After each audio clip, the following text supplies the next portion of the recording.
Hello, friends and travelers, and welcome back to the Long Rest Podcast, the podcast where we talk about video games, music, movies, and anything interesting that's going on in the industry. My name is Connor Noble, also known as Sleep G, and joining me today is my co-host Diggy Sean, and not Joe Anderson. We actually have a guest host, Izzy. She actually did the art for my channel, and honestly, we were just sort of like desperate for another co-host, and Izzy. Wow. Izzy's fun to talk to. So I'm the last-ditch effort. Yeah, hi. It's not north. Oh my! I've just clicked onto my channel, and audio from like one of my videos started playing. So now I'm gonna have to try and edit that out. That's not gonna work. Do you want to do it again? That time's the charm. No, we're not doing it again. No, fake smiles, are we? We got all night. Oh, Sean. So while I was editing last week's podcast, so you know how me, you, and Joe just start talking about like moving out and getting like a gaming PC for Joe, and you were just like, all right, so we're gonna cut off here. Everyone just be quiet. We're gonna act like nothing happened. I was so tempted to leave that part in where you're just like, right, everyone be quiet. So, anyways, I had something I want to talk to you guys about. Like when I was editing it, I just couldn't keep a straight face. Right, so the first topic. Let me get my little notes up here.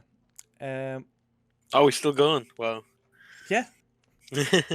Podcast doesn't stop for nothing, except me fucking up the intro. It stops then. So the first topic: Robert Altman, the CEO of ZeniMax, has sadly passed away. Do you guys know who Robert Altman is? No. I'm gonna be honest, I do not. God, as if you don't know him. God, he's like the pinnacle of gaming society. No, I mean, like, I'm not an epic gamer, I'm afraid. I knew about him, but I only knew about him because do you remember in media studies when we watched that All Your History I Belong to Us series, Sean, for Grand Theft Auto? Yeah. Yeah, I watched one of those on Bethesda, and pretty much without Robert Altman and Christopher Weaver, they both founded ZeniMax, which is like Bethesda's parent company, and without them, Bethesda and Skyrim and all those games wouldn't exist today.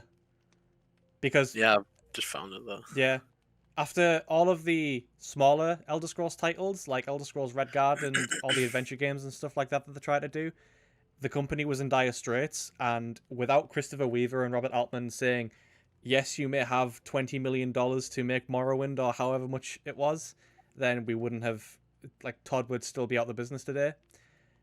Shit. Yeah, so I wanted to just preface the podcast by obviously just saying rest in peace. Our thoughts go out to Bethesda and the guys at ZeniMax. And with that being said, I wanted to talk to you guys about something. This is sort of a grim topic, but there really hasn't been many other big names in the industry that have passed away in the last like 2 decades, have there? What do you mean game? Yeah. So, I mean, like, Shigeru Miyamoto's still alive, Todd Howard, Kojima. There was the original. There was the Nintendo guy not like a couple of years ago. Yeah, that's true. Yeah, I mean, you'd think that, like, unfortunately, at the moment, a lot more people would kind of be passing away. It was 2015. Satoru Iwata. Yeah, I remember hearing about that. But so go on.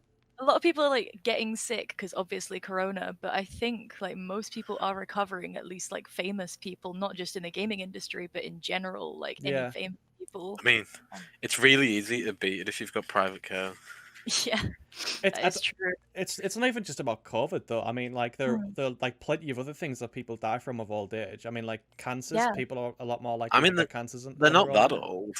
But they're all touching 50. They're all either touching 50 or past 50. 50 isn't the fucking end of your life. I know. I'm not once you're 50, it's touch and go. Yeah. You look every day as a blessing. No, listen. I'm not saying that they're gonna like come out on the E3 stage next year with walking sticks or anything like that. But I mean, 50 is still like a considerable you passed half of your life there. Well, 50 is like middle age. People live till like 80 or 90.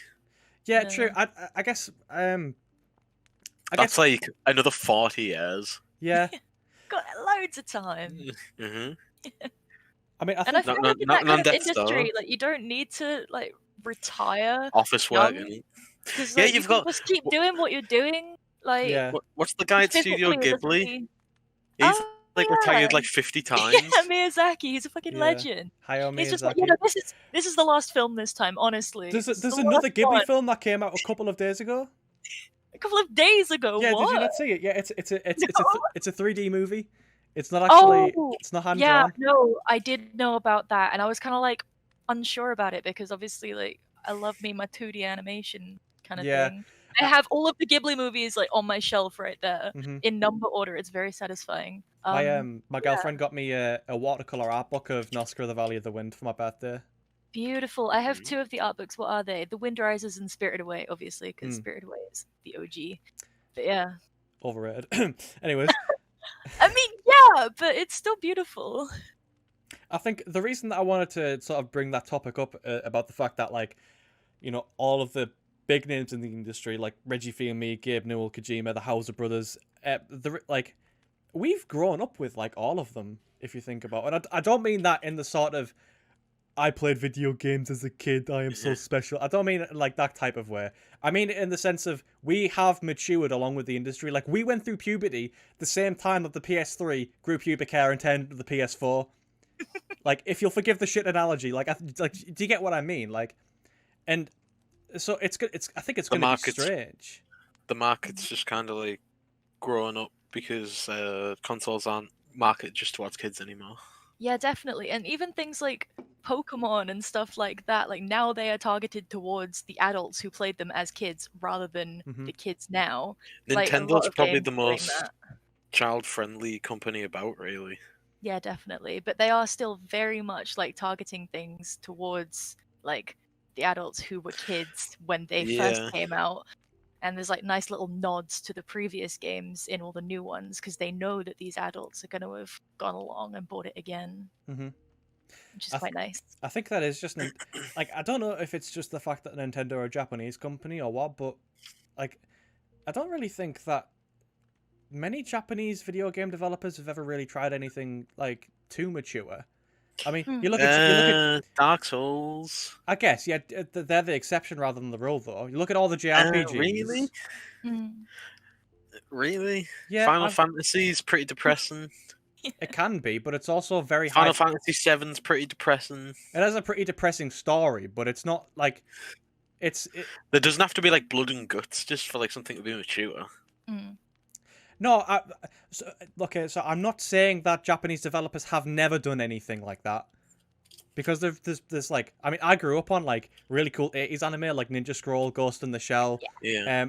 Like, I think it's just a stereotype, really. Yeah. Because Nintendo's a very front-facing company where it almost seems like it has like a Japanese sensibility, but like that's just a stereotype that like. But I don't think it's a stereotype that's born out of nothing, though, because like if you look at it, like a lot of Japanese their culture, but like their culture's very specific. But I just mean like you look at all the like the best-selling franchises in it's an old like company Japan. as well, though. It's an old company. Yeah. Like really old. Yeah. Like 1800s, I think. Nintendo will forever be the children of the video game world. They used to sell toothpaste or something. Did they? What the hell? Yeah. Nintendo used to sell toothpaste. You were giving me all the facts tonight. Nintendo created 23rd of September 1889. I did not know that. Selling hand-painted playing cards. Oh, that's pretty cool, actually. That. So like Pokemon, so I guess. Cute. Yeah, that's where it all started out. I love that. They did loads of stuff. But toothpaste? They might have made cars. I don't know. No. Cars? No. I don't know. Because after the Second World War, like Japan sort of had a very big industrial growth, like a very big industrial growth spurt, because America basically told them, you are going to create lots of VCR tapes and TVs and cassettes and stuff, and cars. Japan became a very big automobile manufacturer in like the 1970s and 80s. Yeah. So I mean, maybe. Yeah. Maybe. There was a bit in time when in the 60s when Nintendo was trying a bunch of different stuff. Apparently. Yeah. Well, I mean, there was instant rice, love hotels, taxi services. I mean, they had to have gotten startup capital from somewhere for the Nintendo Entertainment System, though. I mean, it's not like it's not like the Nintendo, like the NES came from nothing. Of course they would have been a business before they. I mean, like Microsoft made Windows before they made the Xbox, and Sony made TVs before they made the PS4. Yeah, well, they like went the on PS1. Apparently, they were not making toys in the 70s, and then color TV games, plug and plays. Hell yeah. I'm Got just trying to plug and think of how plays. popular a Nintendo Love Hotel would be now. Like, I feel like so many people would do that now. That'd be creepy. Did any of you guys ever have any of those like 20-in-1 plug and play games? Oh yeah, it'd be like Spider-Man's hand, and you'd have to like grab it and be like, "Whoa!" and you'd like plug it in your telly, and it'd be like, beep, beep, beep, beep, and you'd be like flying, and it'd be like beep beep. Like, do you remember the McDonald's ones where you got like Sonic and Tails and that? McDonald's are doing new Nintendo toys now, and I'm really annoyed because the Animal Crossing one's like the most lame one. It's like one of those little maze things where you like move the ball around, but then they've got like little Mario ones and other things. I think it's nice that they're still doing that. It's so crazy how far like handheld gaming has come, hasn't it? Like you're talking about those like little McDonald's, like those little McDonald's ones where it's like 2 buttons and it's like it's like it's just an LED screen. Yeah, it's like a calculator. It's like, you know, like alarm clocks. How alarm clocks are just like they're like 4 figures of 8. Yeah, it's just print getting pushed forward. Yeah, and like now you can pull out your phone and play like Grand Theft Auto San Andreas. It's crazy. Have you seen that joke picture? It's like a meme where it's like a kid in like Thailand or something couldn't afford a Nintendo like GameCube, Yes. so he made his all cardboard one, and then Nintendo sent him a cease and desist. And sued his family for $200 million. Yeah. God, we should probably stop talking about Nintendo. You're not getting a penny from this, Connor. I'm not gonna get a penny anyways. Nintendo can come for me for all I have. God, if they want to burst down your door for money, you probably open luck. Start lifting up couch cushions. Tell you what Nintendo do very well though, video game soundtracks, and that's another thing that I want to talk to you guys about. On a scale of 1 to 10, 1 being not important at all and 10 being absolutely essential, where do you rank a game's soundtrack and important it is to the overall experience? 10 out of 10. If a game is like mediocre but it has a great soundtrack, I'll play it for the soundtrack. But like it sets the whole vibe, and like even if it's just like a chilled out game where not much is kind of going on, you still want like a nice, chilled, pleasant soundtrack to just kind of like keep you in that nice mood. Like if it was just silent, then it would be awful. Would Majula be the same if it didn't have that soundtrack? No, it wouldn't. It really wouldn't. Just silence. It'd be a bit creepy, wouldn't it? Yeah. Would Silent Hill be the same? Good question. Because again, the creepy vibe might aid the aesthetic, or it might take away from it. You don't know. But there are purposeful moments of silence in Silent Hill. But then they wouldn't be as impactful if not for the soundtrack supporting it. I feel like conversely though, a shit soundtrack can just like ruin a game. Yeah. Oh yeah, definitely. If there's a level that has like a 15-second loop for like a soundtrack, it can just drive you insane instantly. Like imagine if Hollow Knight only had one soundtrack for all the different areas. Okay, so like what are your guys' favorite video game soundtracks? Let's like list a few off. Silent Hill 2. I'll listen to that even when like I'm not like just anytime. Yeah, Promise Reprise is like a bit of a banger. Bow bow bow bow bow bow. Well, no, can't sing that. I'm so good that like the algorithmic clockers. Copyright strike. I think Konami are like outside my house. Konami have just devolved so much, haven't they?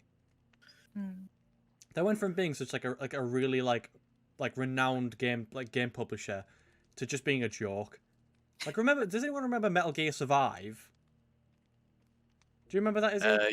Yeah. I never played it, but I'm aware of it. Yeah, are you aware of like the absolutely horrendous treatment that Hideo Kojima received from them? Yeah. It's such a joke because now he actually like makes so much more money without them. Yeah, he's just thriving. Yeah, he does everything himself as well. Yeah, he does everything himself. Like Konami threw away one of their most like reputable game developers. They were literally just like, if you don't like it, then leave. And he was like, all right. He was like, all right, I'm out. Let's go. And they didn't try and win his trust back or anything like that. They just went on to make pachinko machines and just like ruin all of like the IPs that they have licenses to. For like, I looked it up like when it happened. For like 6 years, he didn't get a pay rise, and he actually like went down a position in the company, I think, while other people were getting like more and more, and they just didn't even like consider him. You know what, that actually reminds me. I was do you know Nakey Jakey, don't you? He did a video on Silent Hill 2, and like the lead like 3D artist of the game, basically lived in the office for like months on end while he single-handedly did all of like the CGI for the game, like all the cutscenes and stuff. Yeah. And like and they were going to like he went to Konami, and the heads of Konami were going to basically make him do all the work but give someone else all of the credit unless he like lived in the office and just did it all by himself. So that's exactly what he did. Garbage. Yeah, that's so awful. Yes, Silent Hill's had a really fucked development cycle, and then they just pawned it off to American developers who just Have you ever played any of the other Silent Hill games that were made? Where do you think Silent Hill got bad? What do you mean? Silent Hill 4? Silent Hill 3? Was Silent Hill 3 good? Silent Hill 3 was okay. Was Silent Hill 4 good? Right. So Silent Hill. Ooh, I've got a bone to pick with this game. Right. Silent Hill 4. Right. So the ideas behind it were fantastic. It was meant to be. It wasn't even meant to be a Silent Hill game, really. No, it was meant to be a ghost game about like Japanese like ghosts and stuff. And like at the time, like movies like Joe-Un and stuff, they were really popular. And like when you look at some of the stuff like from the game, you can see how it would be pretty scary. Mm-hmm. But in the context that it was trying to be forced into, it's not scary at all.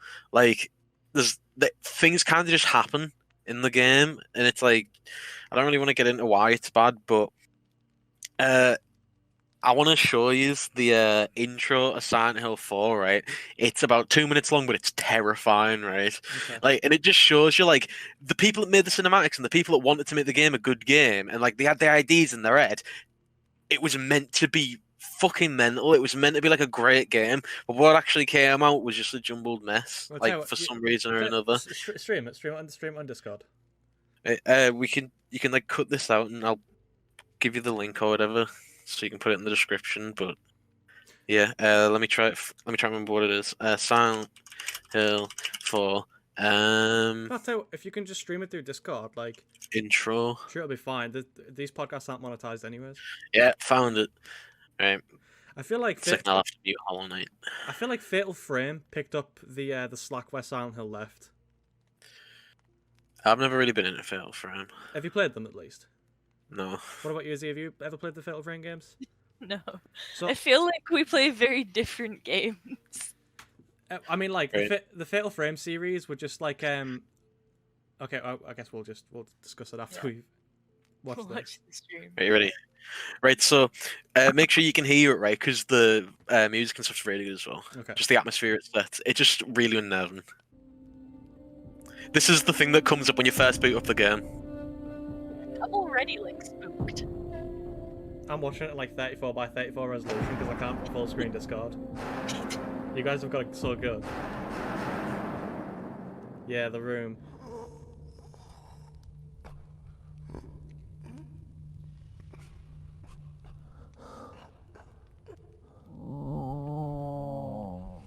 Yeah, I remember seeing this trailer before.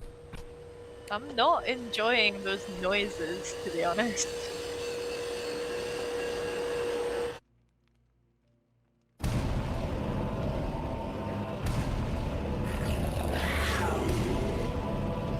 That was a lot of legs.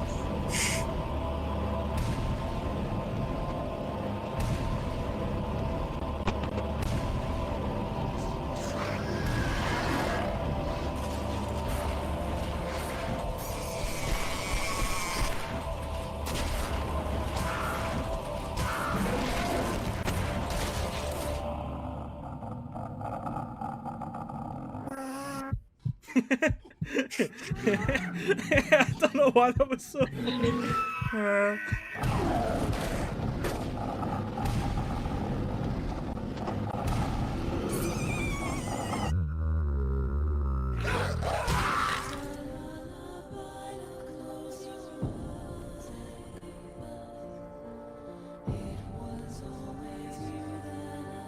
This music's good.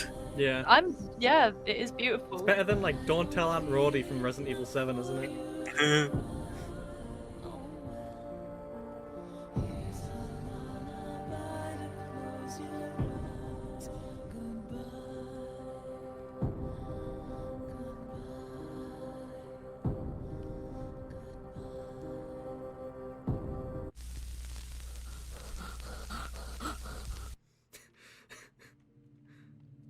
Is it ever gonna end? What the fuck? It's just like a fucking 2 minutes 22 seconds, my dude. Oh, there we go. That felt like it's like a fucking fever dream, isn't it? Yeah, I know. I honestly think that if I wasn't like speaking to both of you and I watched that alone, I would genuinely be pretty freaked out. Mm-hmm. Like, I mean, I'm pretty weak when it comes to like any sort of spooky kind of thing, but like that, yeah. I feel like that was pretty scary. I mean, like I'm not sat here pissing myself or anything, but like that was pretty creepy. But have you ever played Fatal Frame? I'll reiterate. Like the Fatal Frame games. I've like seen it. Yeah. I played Fatal Frame 2. Not it was either 2 or 4. It was either one around Alana's house on the PS2, and I remember just not having a very good time because the entire time I was so creeped out. Because what happens is whenever you go to sleep, it's like a bit of like a Freddy Krueger type concept. Whenever you go to sleep, you go into this like weird dream world, and the dream world is inhabited by all of these like ghosts, and they'll chase you around and stuff. And you have this camera, and the only way that you can get rid of them is if you can get your camera up and take a picture of them in time, and then they'll disappear. So you have no other means of like self-defense. You don't have a gun, you don't have a bat, you can't like just like stomp the heads in or anything like that. So I feel that immediately like sets it on a different level to Silent Hill, because in Silent Hill all of the horror can, and the same with Resident Evil. In both Silent Hill and Resident Evil, I feel like once you get a gun, it's all over, because like you could just fight them. Yeah. Resident Evil 7 does a pretty good job though of like it's like a slow power creep where even when you have a gun, you're still not like, you have to be pretty like shit hot to kill the molded with a pistol early on in Resident Evil 7. Yeah, like you need to shoot them in the head and stuff. Resident Evil, yeah, but it's a power creep and by the end it's a power fantasy, I guess. But still, it's not as unnerving. Like if you have no means of self-defense, it's so much more unnerving, I feel like. And so, anyways, when you wake up from this dream world, you're in an apartment and you're free to just wander around the apartment and like answer voice messages and stuff like that. And I could be misremembering this as well, but you never feel safe because the apartment, there's no music. It's pretty much always raining outside, so like the only sound effect that you'll hear is just like the sound of rain, and you'll be walking around this big empty apartment just like shitting yourself. It's which like game are you talking about? Sorry, Fatal Frame 4, I think it is.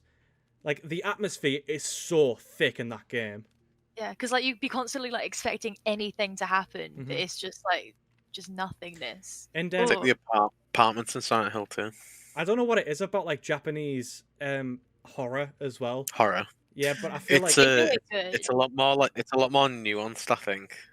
Yeah, because like, American horror, like Silent Hill is a Japanese game, but it was developed with like Western themes, and those themes are typically just Pyramid Head is scary because he's very big and has a very big metal hat, and the nurses are scary because they are like they're very like bendy and elongated women. I mean, the nurses were scary in Silent Hill 2, though. The nurses were scary in Silent Hill 2. By like Silent Hill Homecoming, they were literally just like boobies, though, weren't they? Yeah. But pity. We were talking about this before on the podcast, weren't we? About the Blair Witch. I feel like the reason that Japanese horror is so scary as well is because there's that like sense of the unknown. Yeah, and it's like quite often just very like suggestive stuff rather than there's a chainsaw. It's like once you show your hand, you've like kind of given up. It's like it's the reason why the first Alien movie's so good, because like so good. I mean, it's because like you don't get to see the alien. It's the same with the Grudge. Like most of the kills in the Grudge happen off screen, from what I can remember. Most of the kills in the Grudge as well happen when the characters are in like safe spaces. Like one of the characters like goes in bed and dies. Yeah. Bit shit. Like, they hide under the covers. I think that's Joan actually, but they hide under the covers and the things under the covers with them. He just wanted a little spoon. Oh, have you seen Bedfellows? No. Ooh, it's a scary video. Watch that in your own time. Right. Sean, you had some topics. Sean, you had some topics you want to talk about this week? Your little notepad. There was apart from game releases, there was a couple of things that were interesting, because one of them being Gearbox's new acquisition. It was recently sold and purchased by a company. So if anyone doesn't know, Gearbox is the developer of the Borderlands series. Yeah, when you think about Gearbox, you probably think Borderlands. Yeah. Like the Duke Nukem Forever wasn't really that good. No. What else did they do? Honestly, I think Borderlands. Gearbox. I think Borderlands is the only game series that I know Gearbox for. And I know they've done other stuff. Battleborn? What the fuck? Oh, Aliens, Colonial Marines. How could we forget? I played Battleborn, and it was actually okay. Brothers in Arms. Brothers in Arms. Okay. That's another big one. Right. I mean, to be fair, did you see a couple of years ago it was discovered that in Aliens Colonial Marines the reason that the AI is so bad is because there was a typo in the code. Oh yeah, it was like one missing typo thing. Yeah. But anyway, sorry. I'll just finish this point. Gearbox was acquired by Embracer, a company called Embracer. And Randy Pitchford has been quoted saying that he's optimistic about the new acquisition because apparently he feels like he'll be able to experiment more with his games. Basically, I think that's basically just saying he has more industry freedom to crack the whip. Yeah, I was about to say. I think that's it. I think that's Randy Pitchford's veiled way of saying he's going to get a lot more money. Mm-hmm. Do you want to for the uninitiated give a little rundown about Randy Pitchford, Connor? I feel like you're probably more equipped to do that because you're more of a Borderlands fan than I am. I only really know about Randy Pitchford's. Well, like he's just a bit of a cokehead, really. He's like have you seen Horrible Bosses, the movie? He's just a baby. He's like the cokehead son of the good boss. And he just runs everything once like the good boss dies, because he comes in with like a USB full of porn, leaves it in the office for like anyone to find, and then like he like goes into a hotel lobby and like has a fight with one of like the voice actors or something like that. Jesus. Like Randy Pitchford had a lot of like controversies in his career, and he just doesn't treat people very nice. No. Yeah, like, so I just looked it up there, what you were talking about there. So apparently this USB drive that he left had sensitive Gearbox information and child pornography on it. Oh, I don't think it was that. Maybe questionable. It was not I don't think so either. Like, I don't know, but like if it was child porn, I feel like he straight up wouldn't be a Gearbox like, anymore. I think he might be in jail. Yeah. Maybe. Yeah, I'm gonna look at the source for this. What's the source on that? 12. Former Gearbox lawyer accuses CEO of lewd behaviour. Okay, again, that's KG, but not child porn. Yeah, I know. It's just what the Wikipedia article said. I'm just looking at the source now. Taking secret $12 million bonus as well. Apparently, that's quite a big secret. Mm-hmm. It's quite a big secret. He's probably taken another bonus from this acquisition deal. Apparently, he left this USB at a medieval times restaurant. So he didn't even leave it in the office. King Arthur and Camelot. No, he didn't even leave it in the office. He just left it in a restaurant. How hasn't he been fired? Just like, oh, all this sensitive information about my company. Just whoops. And how does that even happen? Like, you have it in like the back pocket of your jeans or something, and you just have it in your pocket. Like, oopsie. You're like, this is really this is really like hitting my back. I'm gonna pull it out and put it on the table for a bit. Right. So where the child pornography thing came from is it's literally just it's a bit misrepresented in the Wikipedia article. Actually, just says somebody's lawsuit against him claims that the materials had personal collection of underage pornography. Right. Somebody's lawsuit implies that there are multiple. Apparently, there was Gearbox funds were being used to fund a so-called peacock party, apparently, at his home, where adult men would allegedly expose themselves to minors to Pitchford's amusement. Yeah, that sounds like some Epstein Island type shit, really, doesn't it? Pitchford corroborated some details of the USB story on an episode of the Piff Pod in December. This isn't a recent article, it's like 2014. Apparently contains some cam girl pornography. That's what it was. I think I remember I watched Angry Joe show. What the fuck? This is so weird. Apparently, he said he was a consumer of this content because he was studying it to figure out how the host faked the act of female ejaculation. It's like, all right, Randy, what are you playing at? You could have just said you like everybody does it, Randy. Right, are we, man? You could have just said, I don't know, I just like jacking off to it. Yeah. That would have been a perfectly fair Instead enough. You know of what? No, I'm just trying to figure it out. It's a mystery to me. I don't even want to read this out loud. It's pretty fucking minging, right? I'm gonna say. Apparently, this is what he said in the interview. Right? Look at this. I realised this is not a sex worker, Pitchford said on the show. This is a fucking magician. She's a magician because she can come. Cool. Mm-hmm. It was bare. Randy, why are you carrying it around in your pocket? Right. Yeah, why is he taking it to restaurants with him? Man's got to keep it handy. And like, why does he have it on the same? Someone's just found Randy's fucking dead drop. Right. Either way, I think we've talked about Randy Pitchford's wrongdoings for too long now. Yeah. Anyway, really quickly as well, Epic Games have been ramping up their exclusives recently, and one of their spokespeople have said they have more exclusives coming in the next 2 years than they have released to date. Apparently. Oh well, I mean, Sean, we sort of had this discussion about competition. Like the health of competition in the PC gaming world. Mm-hmm. And, the lawsuit with Steam from the first week. Yeah, the lawsuit with Steam, and how if Steam continues the way that they're going, trying to monopolize the industry. Yeah, but so I was thinking about this. I think conversely, this is one of those things where after you've had an argument, you come up with a point that you wish. Yeah, you come up with a point you wish you could have said. This is one of those points. Hit me with it. Conversely, Epic Games constantly throwing money at developers to buy exclusivity to get more competition is also unhealthy. Yeah, it is unhealthy, but I'm not giving them an excuse. In a perfect world, men like me wouldn't exist. But in a perfect world, men wouldn't have to stoop to such laws. But it's a dog eat dog world, I guess. And if Steam's gonna play with fire, then I guess they better get ready to get burned.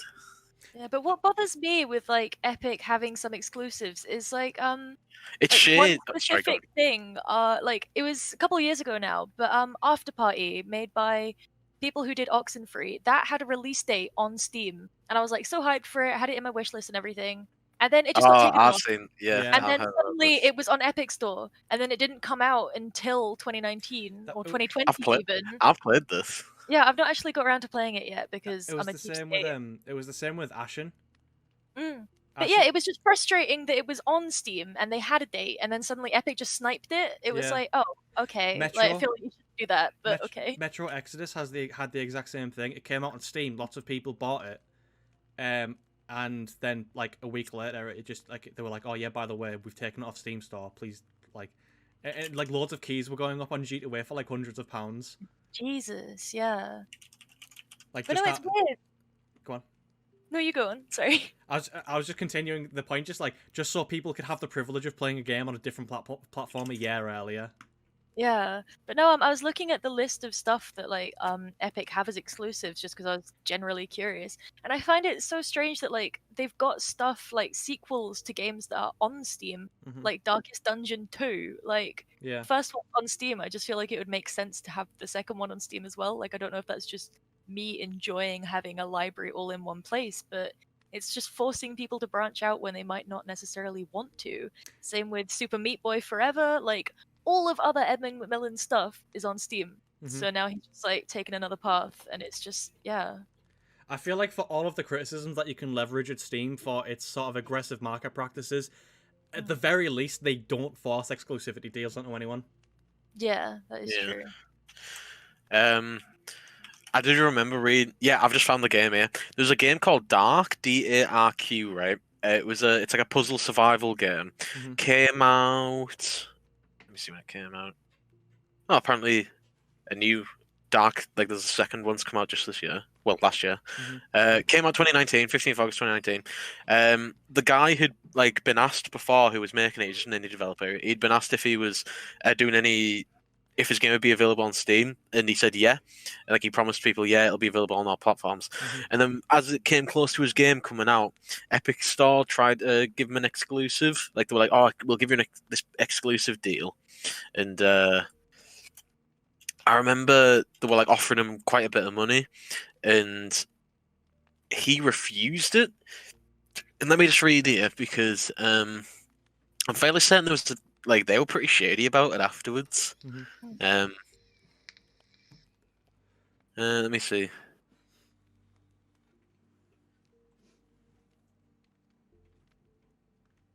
It's one of those. Oh, but anyway, yeah. They were just trying to buy him out and stuff, and they were pretty snidey with him when he said no. Yeah. Yeah, because it's like a bite the hand that feeds you kind of thing, isn't it? Yeah. Whereas I feel like Epic are the type of. Oh no, I remember. Sorry, they refused to put the game on their store unless it was exclusive. That was it. Yeah. Yeah, see, that's what I mean by like forcing exclusivity onto people. Yeah. It's like my way or the highway. Yeah. Apparently, the guy that made the game said he wished that they allow indie games to be sold there non-exclusively, as they do with larger releases like Cyberpunk. See, I feel like Epic, because they are sort of like Steam are sort of like a faceless entity, aren't they? They're like, they don't care. Like, you can buy a game, play for 2 hours, request a refund, and like 100% of the time it will get put through. Steam are like this autonomous marketplace now. They're not like, they don't have a face. They don't like interact with anybody anymore. But Epic Games are very involved with developers and communities, and I feel like that comes with the caveat of they take things personally if you say no to them. Whereas Valve don't do that. Valve say if you don't want to put our game on Steam, that's fine. If you want to put it anywhere else, that's fine. Like they're not bothered, and that's why they haven't tried to force exclusivity onto anybody. I don't know. I mean, I don't know. Okay, well, if we're done with this point, yeah, here's a point that you'll laugh at. Did you see Rockstar are giving out free stuff to Red Dead Redemption Online players to get them to try and come back because the player base is so low now? I mean, it's very dead. I don't understand how, like, I know I obviously, like, I'm going to sound really like, super big brain here, but like, they've obviously thought about it. But like, the only reason GTA 5 was so popular on the online is because it's GTA 5 and it's a racing game. Like, it's a fantastic driving game as well. Yeah. Like, that's the only reason the online is so popular, because people can just go on and do a couple races and upgrade their level. Yeah, you get to watch that little bar go up, just like in World of Warcraft. Like sometimes I'll be scrolling through Facebook, and you know, like there's a Facebook Live feature now because Facebook is like trying to become a new Twitch or something. They've had a live feature for quite a while now. Yeah. But like every time I go past a streamer that's streaming on Facebook's Live and they're playing Grand Theft Auto 5, it's always, and I mean always, like I don't think I've ever seen something that hasn't been like this. It's always been on those fucking sky maps. Yep, it's like a difficult race or something that they have to do, like trick shots and stuff. Because that's it. Like if you want to fuck around and shoot some people, you can do it. Like it's like going on Halo. You'd make up all your little mini games and go on them, wouldn't you? It's just a little mini game player, like set on the base of the Rockstar engine. Yeah, well, I mean, the release of Master, I was really hoping that the release of the Master Chief Collection on PC would sort of like revamp the Halo social sphere, but it hasn't. It really hasn't. I don't know. I feel like Halo had its time. Like it was very like you had to be there. I still think I prefer Grand Theft Auto 4's multiplayer, to be honest. Did you ever I don't know. Yeah, I felt really empty.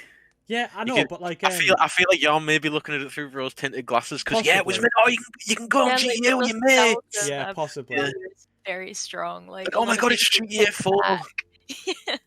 I feel like well, I mean back then when we were playing it, I vividly remember this. We did like a role play thing before where we spent like 2 hours going around the entire city and we were looking for black vans with black tinted out windows, and we got them, and we went to like one of the only like interiors that you could go into in the multiplayer, and we staged like a bank heist. Like we had people on the roof that were like acting as snipers. Is that like the police station? Because you go under and there's like an underneath car park and you get a sneak past the police. Yeah, well, it was like So like we like did Grand Theft Auto heists before Grand Theft Auto heists were a thing, because like we made up our own fun. Like, but I suppose Oh like my that god. came with the whole like childlike innocence that we had of like. I've got a story about Grand Theft Auto heists, right? Oh, When when Grand I Theft know what you're gonna Auto, tell me. I know what you're gonna tell me. right? When Grand Theft Auto 5 heists were proper coming in, I was like, "Get in!" Like me and my mate wanted to play one, but you needed 3 people minimum. So we got this guy, and it was a kid, like probably like 11 or 12, and we were doing it for ages. And I plugged my mic in because the kid was talking, and I was just like, "Owie," like trying to like guide them, and then we got to the end, and like we'd done it. It'd take like an hour and a half or something, and I was like, "Finally, I'm gonna get out of here." So I talked to this child, and then all you had to do was jump out the airplane and parachute down to the beach. Right? The parachute opened itself. Right? So all you had to do was parachute down to the beach. You could have just put the controller down, and you'd have went. Right? We went down. We'd be like, "Yes, we've done it." 2 hours in, this kid just goes, "What do I do?" Bam! Right into the floor. And then I was like, "Oh no, please respawn me in the plane." And like we respawned at the start of the mission. Oh no! That's happened to me a few times in God Theft Auto 5, because like I bought it on PC at this, because pretty much most of my friends had already done all of the heists on like Xbox, and I didn't really play on Xbox at the time, like at the same time even, because I'd moved on to PC, and so any time that I tried to do heists on GTA 5, I'd always end up with randoms, and there'd always be one of them who just had no clue what he was doing. Or he'd get to the end and he'd just troll. And it would be like, why? That's like half an hour of your life you're not getting back. I'm not getting back. Most of the time when you wait, and like it'll be horrible trying to get into it. Imagine trying to matchmake a heist in GTA 5. Mm-hmm. Right? You'll be getting like people dropping in being like French, and you'll be like, "No," then they'll just leave. Yeah. What are you, racist? Or they'll be like, "Give me 80% of the cut," and it's like, "No." Yeah, I feel like the Red Online is like actually really good with random people, because the missions are just so like I don't know. They don't take a lot. I don't feel like. I feel like the only time, like I've played Red Dead 2 online a bit when it came out, and when the update came out where you could I think you could get like a business. When I did that with Joe for quite a while, and we played for about 2 months at a time on each time, and every time that we'd meet other people, they would only be a thorn on our side. You'd be riding past with a big car. You've put like 8 elk on that you've perfectly shot, and you're like, "Get in, all I have to do is get this back." And literally, right, the missions for transporting skins and stuff, it'd be half an hour, not even kidding, half an hour of just riding cross country. Right, dead slow, and other players get told that you're riding cross country, like you appear on the map, and then they just they come shoot you and take it. What's the point? Yeah, but I also feel like like on the contrary though, Grand Theft Auto does the same thing, except in that game it's a lot more annoying, because you'll not be incentivized in GTA 5 though. You get put on like true. bad waiting lists and stuff. In Red Dead, all that it does is it puts a bounty on you, and all it does is it makes it so that when somebody appears on your map, they appear red, so you know that they're probably gonna fuck with you. Yeah, but the thing is about Grand Theft Auto is that you'll be trying to you'll be some little level 10, some little low level noob trying to do one of these challenges just to make like a few hundred extra dollars, and then some level 800 who hasn't put the game down since it came out will just come along with a ray gun and just kill you out of nowhere, and he'll continue to do it every time you spawn. Yeah, like you can just get like tanks and stuff in the game. It makes me think of that one South Park episode. I don't know if you know of it, but there was just like this kind of it reminds me of Sword Art Online, the game that they were playing. But there was just like this one disgusting fat gamer neckbeard who is just knocking World of Warcraft. Make love, not Warcraft. The World of Warcraft episode. Yeah. They actually played World of Warcraft. Was it actually World of Warcraft? Yeah. Yeah, Make love, not Warcraft. Yeah, they had a deal with Blizzard because obviously Blizzard was going in it. Mom, toilet. Oh, he's a big boy, isn't he? He's a very big boy.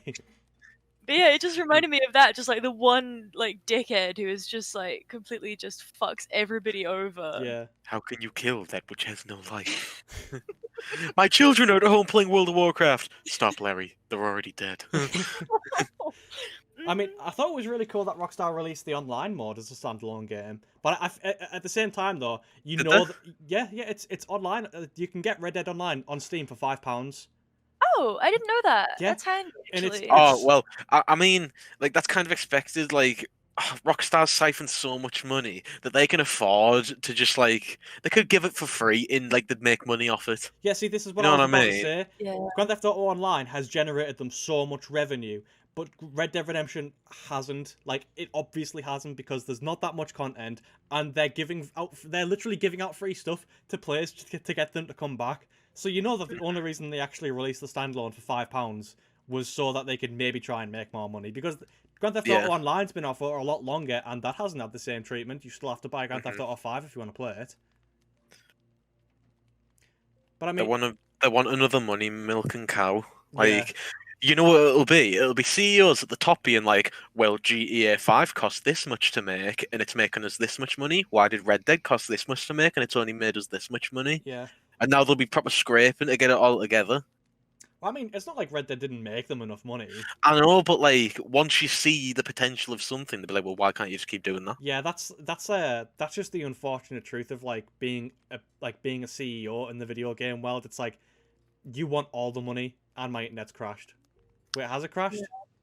You keep cutting out a little bit. I think it's the weather. It's pretty bad where I am. Yeah, it's. I mean, it's snowing here, but it's probably not great for the internet either.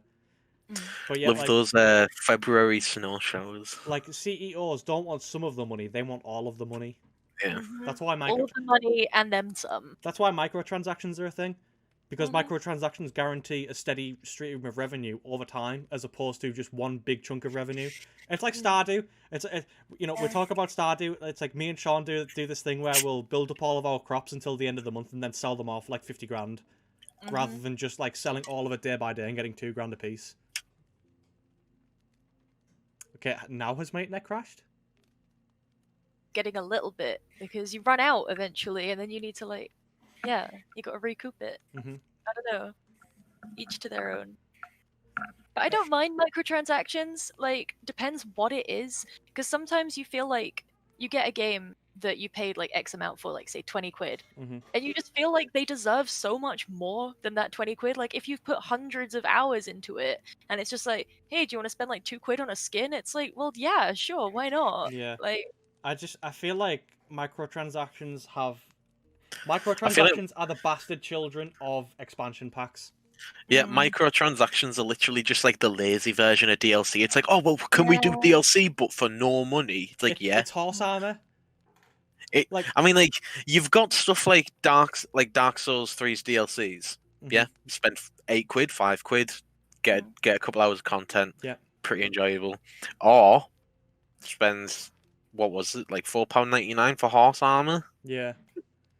I think it really depends on what kind of like a person you are, because some people do not care about aesthetics at all. I mean, I care about aesthetics like a great deal because I don't know, I like pretty things. So I absolutely wouldn't mind spending extra money just to have things look cute. Like, I don't need a fucking pink keyboard and mouse, but here we are. I Yeah. spent way too much on that. Well, I So mean, like, it's very variable. have you seen Valorant before, Izzy? Yeah. Yeah, I was just about to say like Yeah. Riot Games, like all of their games are free. Yeah, exactly. But the thing about Valorant is, so Valorant has like obviously tried very hard to like copy Counter-Strike's sort of esports model. Like they've tried to copy the game, but they've also went the weird route of copying the skin pricing by making knives and stuff cost a lot of money. But the thing that they critically misunderstood about Valorant versus Counter-Strike is that the Counter-Strike marketplace is set itself. People determine how much things are. Like Valve don't put it's a false economy. Valve don't put any mandatory prices on anything. But Riot Games did. Riot Games are making things cost hundreds of dollars without offering any recourse for like being able to sell that skin on if you no longer have like need for it. Like because like I've went through phases where I've bought a lot of skins in Counter-Strike, like during times where I've like really been like where like I've played the game for like 6 hours a day. But the good thing is that if I ever get bored of Counter-Strike, I can just sell those skins on the Steam Marketplace, get all my money back, and then buy a new game or something, you know what I mean? Yeah, but it doesn't work like that with Riot. No, my ex, who is very into League, I dread to think the amount that he spent on League skins. Yeah. Because like I'd see him get out his wallet, he'd be like, "But this one's really pretty, and it's only £15." I'd be like, I've spent money on League of Legends skins. Disgusting. You But should no, see some how- of them are really pretty, to be fair. And for a free game, if you want to like put in some money just to say, "Hey, I've put loads of time into this, and I didn't have to pay a penny," like sure, I totally get that. That's the I feel like that like developers try to use that as sort of like a get out of jail free card, though. The whole it's a Yeah. free game, so you don't have to pay for anything. It's like, yes, but you are still including like predatory pricing into your games. Like you know for a fact that if someone spends, I mean, it's the difference between the way that like a game like Dead Space 3 does DLC and the way that, I don't know, like a game like cosmetic game. Like a cosmetic game does DLC. Because in Dead Space 3, it's completely single player, isn't it? Mhm. So any DLC or microtransaction that you make, and it just like it's not a fair playing field. They've just set you at like an area, and you might feel like you have to spend money to make the game easier. Whereas any other type of marketing or stuff like that, it's player choice if they want to spend the money just because they like the game. Bethesda are really bad for it as well, with the whole atomic shop that they have going on for Fallout Oh, 76. yeah. They've got the atomic shop for Fallout 76, and before that they had the creation club for Fallout 4 and Skyrim. Where they Have you seen the pricing on the Atomic Shop? It's ridiculous. I know. Did you see there was I think there might have been a class action lawsuit leveraged against them actually for it, but Yeah. because of the it was like there was like a winter bundle or something like that, and it was like now, the Christmas. now 50% off, but it was never actually 50% Yeah. more to begin with. Oh, so many companies do that though, and they always get away with it. Like not just games at all, like anything, like Yeah. clothes stuff. It's like shops when they say like clearance sales, like closing sales. Like it's not actually closing. Yeah, but Yeah. because then they say, oh well, we made enough money from the clearance sale to stay open. Wink, wink. Yeah, or like liquidation and stuff. Yeah. It's It's like just people think that they're saving money when no, like if something was £15 and now it's 12, you've still spent £12. If you go on G2A, whenever a brand new game comes out, it will always say something along the lines of like 40% off Cyberpunk to reel you in, and then Yeah. you actually click on it and it's the exact same price, if not maybe like $2 less than it is on Steam. Yeah, or like more, like by a penny. Yeah. And like G2A is a really bad site for that.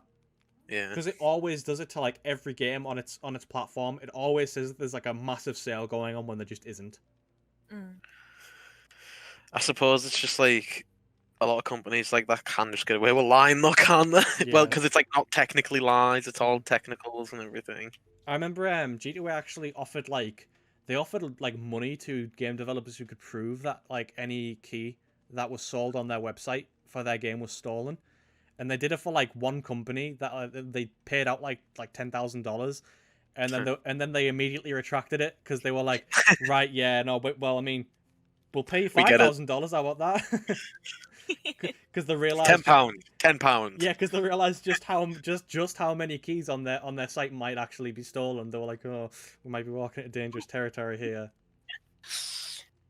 Speaking of dangerous territory, the new Star Wars game. This was like a month ago, but have you guys seen the new Star Wars game? Which new one? yeah. The one that Ubisoft apparently got the license for now.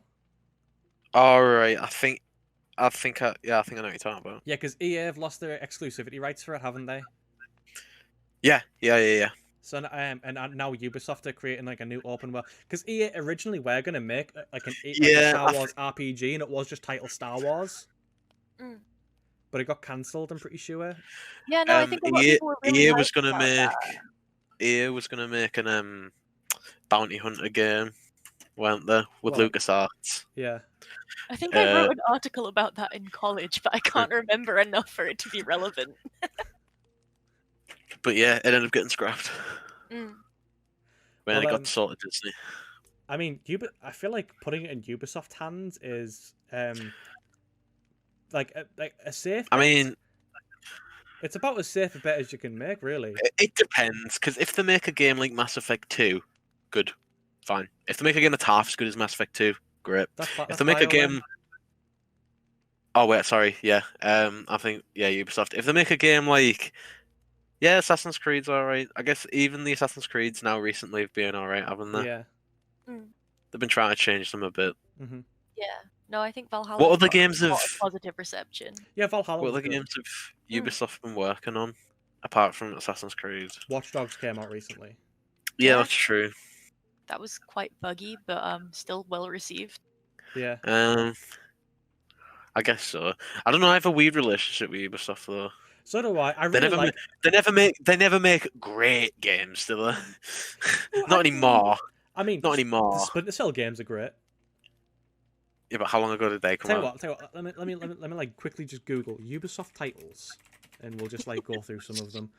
Okay, I mean Siege. That's an esports game. Like I'm looking back. It's all Far Cry, Assassin's Creed, South Park, The Fractured Butthole. That was good. Yeah. It was really good. The Scott Pilgrim game. For Honor was good. The new Scott Pilgrim game's an Epic exclusive. Great. Far Cry 3, great game. Like they have made some like Assassin's Creed. I feel like Ubisoft. I feel like Ubisoft got their they made their thing, and now they've settled with it. Like they don't want to go anywhere. Well, yeah, it's like any company. They just have a few flagship franchises that they'll just continue to milk for the next foreseeable future. Yeah, but not every company does that. Like you get some companies that just do different games all the time, don't you? No, yeah, but I mean like if you have a successful franchise, it does it's just like industry 101. Like it makes sense to just make a sequel to that franchise and to do what you do best. That's why like Ubisoft have sort of it's like typecasting. If you're an actor, it's like typecasting. Ubisoft are the talking open world sandbox gamers. I feel like there's a difference between making similar games and making the same game over and over and over and over and over again, though. Mm-hmm. And obviously they've tried to innovate, but they're only doing that because, they're only innovating because people are getting bored. They wish they could make other games, but they know that putting Assassin's Creed in the title and making it just like the other ones will sell. You gotta wonder how much pressure's been put down on them from management heads and stuff as well, though. Because it's another one of those cases of this sells, you will make it. Yeah, when was the last time Ubisoft made a new game? A new... What, like a new IP? Yeah. Immortals Phoenix Rising, apparently. Hyperscape, but that was shit. Did you see that Ubisoft are actually offering people money to play Hyperscape? That's so sad. They said we'll give you a $10 Uplay coupon if you come and play Hyperscape. I'm pretty sure that the offer's ended now, but I was tempted to get it just because I could get some free Rainbow Six skins out of it. It was like Google were doing that thing where they would send you a Stadia and their new Chromecast if you signed up to their subscription, then you could cancel it for free because loads of people were selling them to CEX because they got them for free. They were giving away Stadias. That's so sad. I did have another point that I wanted to make about this whole Ubisoft thing. Oh yeah, I hate Star Wars. Yeah. I was gonna say actually, it honestly wouldn't even matter what the game was like when it came out because Star Wars fans would lap that shit up because they do every single damn time. Not true at all. Star Wars. Star Wars is just a dead damn thing. Star Wars fans, they ruined Star Wars. You know what I'd really like? If you, because I mean, Ubisoft's open world formula where it's the whole radio tower thing. It's you know what I think that would be really good in? A Lord of the Rings setting. Middle-earth, Shadow of Mordor. Yeah, I know, but that's exactly the same thing. Exactly the same thing. I know. They've already done it. They've already done it, Connor. It is. They're doing it again with Gollum. No, Gollum's a stealth game. It's going to be a stealth game, isn't it? I bet you'll have to climb a ladder and put a flag up. And then it'll go out and it'll be like, bum, bum, bum, bum, and it'll be like, area liberated. And you'll get her unleash like the dog, so they'll come and attack people, and you didn't have to fight because you're a stealthy little Gollum. I think I want something that's within the realms of... that's what you're getting. You're gonna eat what you serve. No, so hear me out. I want something that's in the canon of Lord of the Rings after the War of the Rings over. Nobody'd play that. No, of course they will. Only Lord of the Rings fans, and when they make a Lord of the Rings game, they're paying at the lowest common denominator, and not Lord of the Rings fans. Well, no, you don't exactly have to have read the Silmarillion to understand what's going on in the Shadow of Mordor games. Those are prequel games. I'm talking about like I sequel know. games. I don't think anybody would want to mess with what happened after the War of the Ring though, because it's pretty boring. Well, I mean, Warner Brothers have the rights to it. They can do whatever they want, really. Christopher Tolkien's still alive. They can get him as like a creative I know, but head on one of the projects. but they're they're making the Amazon series, aren't they? That's true. Yeah, yeah. But that's set before. That's set before as well. Yeah, it is. It's because the books end differently to the movies, and I don't know which continuity they're gonna follow. Mm-hmm. Like Saruman doesn't die in the books. He becomes a fucking kingpin in the Shire. A kingpin. Yeah, he starts like a gang in the Shire, and he's basically like a gang lord in the books, and he lives there for quite a while. And when the hobbits come back, they have to like sort it out. I didn't actually know that. I read the Fellowship of the Ring when I was like 13. Yeah, the books are a lot more like kind of lifelike, I'd guess. Like not everything's wrapped up at the end of the war. Mm-hmm. Yeah, no, I'm a Lord of the Rings purist. I've never actually watched them, but I read all of them when I was like a lot younger. I've never seen them ever. But The Silmarillion's behind me somewhere. I'm just there like trying to read it. Like, 300 years have passed and I've just slept for 10 seconds. Well, yeah, we were talking about this before, weren't we? Like, that's one thing that the Lord of the Rings books do really well is that Oh no, sorry, very... I have to say something here, Connor. Right, Okay. this is just so indicative of the Silmarillion. Sorry, but I have to bring this up. I was reading it before, and I flicked open a page. I was a couple chapters in. I flicked open a page, and I was like, what's going on here? What are they talking about? Who's this? The pages were stuck together. I'd missed 1,000 years. I'm not kidding. I got turned the page and I was like, "Whoa, spoilers! What the hell?" I've missed 1,000 years. Yeah, that might make things a bit confusing for you. Oh God. Yeah, I love I really wish that because obviously Star Wars and the Lord of the Rings are like just two totally different franchises with two totally different stories and two totally different levels of attention. But I just they're both very early 2000s nerd culture, aren't they? Yeah. It's like you were either a Star Wars kid or a Lord of the Rings kid. I was or very Harry much Potter. Lord of the Rings Harry kid. Potter. Yeah, but Harry Potter almost came like a bit later. It was not Harry Potter was the exact perfect age for I think me or Connor because we grew up with the movies. Yeah. We grew up with the characters the exact same age. You know what it reminds me of though? Have you seen that meme where it's like the two guys and they're looking at each other pretty skeptically, but then they both agree to shake hands, and then both of them turn. And it's like a proper hunchback with like a massive wog jaw. Hello? I cut out for everything there, didn't I? No, you right. They both agreed to shake hands. You're talking about the stone toss meme, the anti-Semite. The anti-Semite? What? Yeah, the guy that made that cartoon's an anti-Semite. Is he? Yeah. Oh, great. I didn't know that, but either way, the meme's still relevant. It's like Lord of the Rings and Star Wars kids. It's like they'll shake hands and then they'll look over at the Hunchback kid, and it's like a Harry Potter kid to Hogwarts. Oh yeah, because it's like boobs, ass, feet. Yeah. Harry Potter is the feet of the fetish wear. But they're making a Harry Potter series now, aren't they? I can't remember who. They're making a Harry Potter game. Yeah.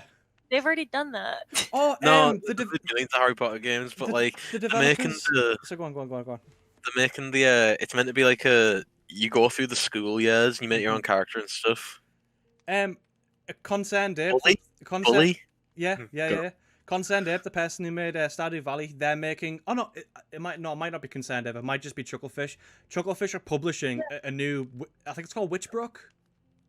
They did like a witchy, wizardy game before. I can't remember what it was called. Oh, let me look it up. Witchbrook. Yeah, I want to check the Steam page now. Experience the thrills of school life. Yeah, Witchbrook is a richly detailed single-player school simulation and action RPG, and it's in the same sort of art style vein as Stardew Valley. Only it's like it's not pixel art. It's like sort of you know, it kind of reminds me of. It kind of reminds me of like did you ever play like Final Fantasy Tactics or anything? Yeah. Yeah, it reminds me of that sort of art style, like isometric, hand drawn, but like sort of cell shaded. It's like a very like low poly anime art.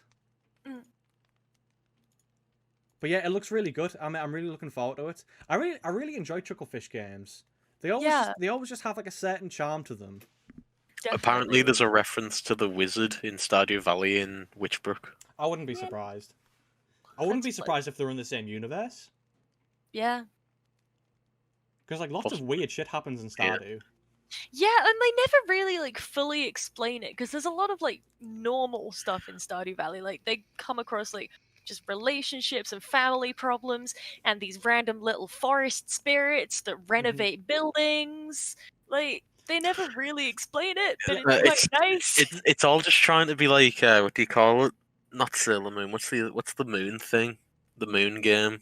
The moon. Harvest Moon. Harvest Moon. Well, yeah, I said this to Izzy. Like Stardew Valley is literally just Harvest Moon. Yeah. Stardew Valley killed Harvest Moon, took its face off with a knife and wore it. It's just like the game like genre that's just for 18-year-old girls, you know. I feel like You know what I mean.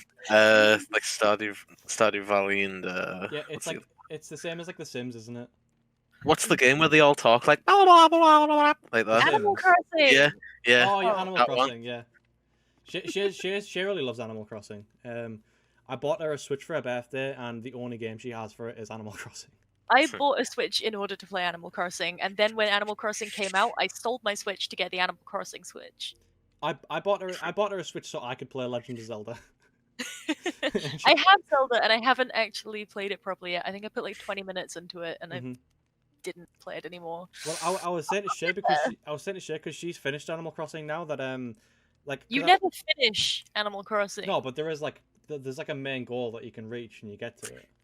I've seen the Animal Crossing speedrun. No, It's like a week long. Jesus.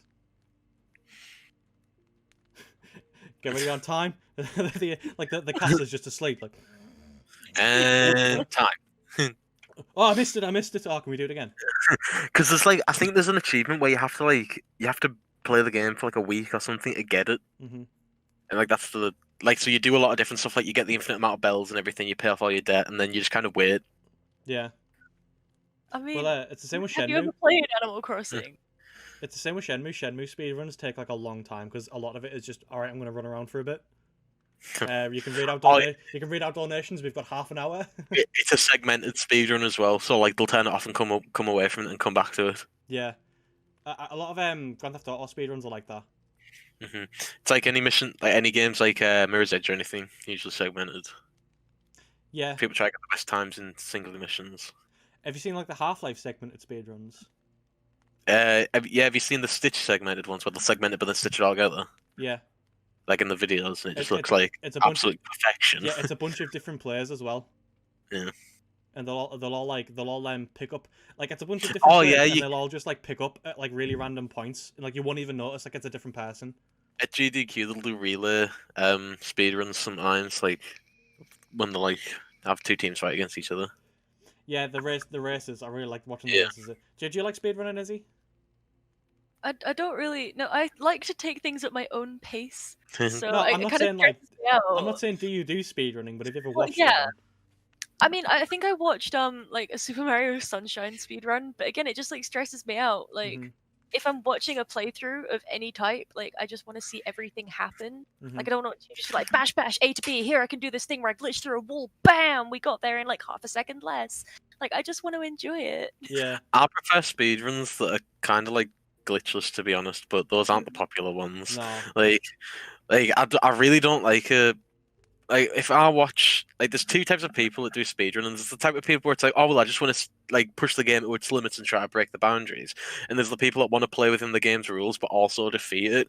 Like a speedrun of Dark Souls 3 is so much different if you have glitches in it. Like yeah, like it's the difference between walking through walls and being like and time and like actually playing the game. Like I don't want to see somebody that can like break the game. I want to see somebody that's great at the game. Mhm. Yeah. When I watch speedrunning. Like the Happy Hob. Have you seen? Do you know what the Happy Hob is, Sean? Izzy, I don't think. You know. Is that the guy that does the one hits? Well, no hit speedruns. Yeah. So basically, there's a streamer called the Happy Hob, and he basically made like gaming history. He played Demon Souls, Dark Souls 1, Dark Souls 2, Dark Souls 3, and Bloodborne, all back to back to back to back to back, without taking a single hit on any of them, and he speedran the whole That's thing. impressive. That is insane. Like, That's like stupid. playing the Yeah, hardest. like, Like, how much does he hate himself? you should have seen him when he beat it. Oh Like my when I God. beat Medea, I had to put the controller down and I had to breathe. Like, can you imagine him? Yeah, That'd be it. That'd be like, right, that's me. Like, there's no going up from here. yeah. Yeah. I mean, to be Like, fair, that's he didn't do all of the bosses, but even still, that's like, You're like, like, not taking a single hit. yeah, you'd have to be a pretty fucking horrible person to be like, well, they didn't beat all the bosses with all hits. It's like he beat all of the games back to back. It's like you can't even beat the first boss without like taking like half damage. Yeah. It's like, do you And then remember rage the was it who was it that we watched do the Dark Souls 2 no hits? Was it Otstav or Squilla Yeah, Killer? Otstava. I mean, Squilla Killer Yeah. has done it, but Otstava did all of the bosses for Dark Souls 2 without taking a hit. He's done some great videos as well on them. Yeah, like, he done 2 different videos for Dark Souls 2 no hits, and like the first one was like doesn't he give up? Well, yeah, because Like, he gets hit near the end. he gets hit he gets hit on the very last like sort of like he gets hit on the very last boss while the boss's health is like tiny. Oh, Yeah. that would bother me so much though. Just like knowing. Yeah, you just see the defeat look on his face, like it's so Yeah. horrible. But then like I think like 10 months later, he released another video, and it was him like eventually doing it, and like his chat was going nuts. Why are we still here? Just over. Because the thing about Dark Souls 2 is that it's arguably a lot harder to speedrun than the other 2 games in the series because the hitboxes are very different. Because of the 8-dimensional movement. No, because of ADP. But people complain about ADP so much. Because it's a much harder game. It's the best one in the series. Whatever your opinions are on Dark Souls 2, I think it's great, but it is objective. They're all good. It They're is all good. objectively a lot different to the other 2 games, and it can. It's a lot longer. Yeah, it has a lot of differences that make speedrunning a lot more challenging. Which, to be fair, only makes the fact that Happy Hob managed to beat it in the middle, because he didn't start off on Dark Souls 2. He beat it in like the middle, and Dark Souls 2 is like the tricky one. That's like the one that can get you out of the race like really fast. Yeah. And the fact that he managed to do that, pretty awkward game, and it can Yeah. be pretty arsey at points. yeah, because like with certain games, if you're The Mirror speedrunning Knight. them, with certain games, if you're speedrunning them, it gets to a point where you can just like master the inputs. Like you just know which buttons to press at which times, and Yeah, it's like just muscle memory after Yeah. a certain point. I mean, that goes with like a lot of boss fights in general. mhm. Like no matter what games you're playing, it's just like you press that at that point because Yeah. it just does the same thing at the same time. But with So Dark I guess Souls, eventually you'll just learn it. yeah, and I'm pretty sure that's how we got through like games like Bloodborne and Dark Souls 1 and Dark Souls 3. But with Dark Souls 2, there's a lot of unpredictability. Like there's Yeah. there's NPCs that will randomly spawn in, at think like that's really random points, and you can't predict them, and you Oh, have yeah. to fight them. There's a guy in Dark Souls 2 that can summon at any point, isn't there? The Forlorn, yeah, he's called the Forlorn. Yeah. And there's a bunch God. of different variations of them, so it's not even like you fight the same one. Like they'll have a different weapon, they'll have different armor, and because Oh. they have different weapons, they have different movesets. So Yeah. it can just be a bit like you really have to rely on like just raw skill and intuition to get past them. Okay, well, we talked about Dark Souls. I can't even remember what the original talking point was now. We were talking about Lord of the Rings, weren't we? Yeah, we were talking Speedrunning? about Um, speedrun. I don't know, mate. Tell you what, Do you wanna let off some steam? I want to let off some steam. This is a new segment that we're going to try and bring into the podcast, Izzy. I don't have a mug. I just need to like. Yeah, I've got my bottle of water, and like that's it. I should I've really got- start. We should really start making cups of tea before we start the podcast to increase like the homely feel of the whole experience. yeah, like holding a little mug is like, Mhm. yay. Right, so for those uninitiated, we're letting off some steam is when I'm just Well, gonna basically. Everyone's uninitiated because we have Yeah. never done this podcast, so we've never done For this. those segment that of aren't in the know, aka everybody that isn't me, right? So I'm gonna go into Steam and I'm basically just gonna have a look at the up and coming games, what's going on. Why don't we all do it? Well, Izzy, you've got Steam well, open, haven't you? Yeah. so I've got a couple written down actually that aren't on Steam at the moment. So like not on the main page, I mean. So I'll read these ones out first. Recently we got the Mass Effect Legendary Edition. Mhm. That was announced. That's coming out the 4th of May, apparently. January, February, March, April, May. 3 months. Shay's really looking forward to that. 3-4 months. That's going to come out. New collection. There's also Little Nightmares 2 that comes out next Thursday. That's soon. Hell yeah. I'm pretty sure Shay's pre-ordered. Shay, have you pre-ordered Little Nightmares 2? Not yet, no. Not yet, okay. Thank you for the reminder. Comes out next week, apparently. Yeah, thank you for that. Jesus. And those are the only 2 games that aren't limited to Steam. But when you go to Steam, most recently, probably the biggest game that came out most recently would be Neo 2 The Complete Edition. It came out originally like 2019, but the Complete Edition with all the DLCs finally on Steam. You couldn't get it before.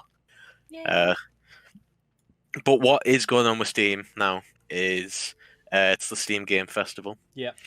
It's on until the 9th, so next Sunday. And it's basically just outreach to indie devs, really. Game demos, live streams with the developers. Steam have been working a lot recently to like make smaller games more on the map with the festivals and stuff. There's another one that I've been paying attention to. It's called Ludo Narracon. Have you seen that? Nope. That has a lot of indie games, and well, if you know what Ludo Narrative Dissonance is, where you have to separate yourself from the game, Ludo Narracon basically pushes games forwards where player actions and the game's story and how it runs work in harmony instead of kind of like spearheaded by what's it called, Papers, Please, like those types of games where players have agency in the games instead of just doing what they're told, a la GTA or Red Dead. You've reminded me of something, but I've just googled it and it sounds similar. Have you ever heard of Ludum Dare? Yeah. Have you not heard of Ludum Dare, Izzy? No. So Ludum Dare is a game jam competition. So do you know what a game jam is? Right, so a game jam is essentially like it's like the word just comes from like having a jam. Like if you're if you're a musician and you get together with a bunch of other random musicians and you both just like all of you just start playing until like you come up with something like really cool and cohesive.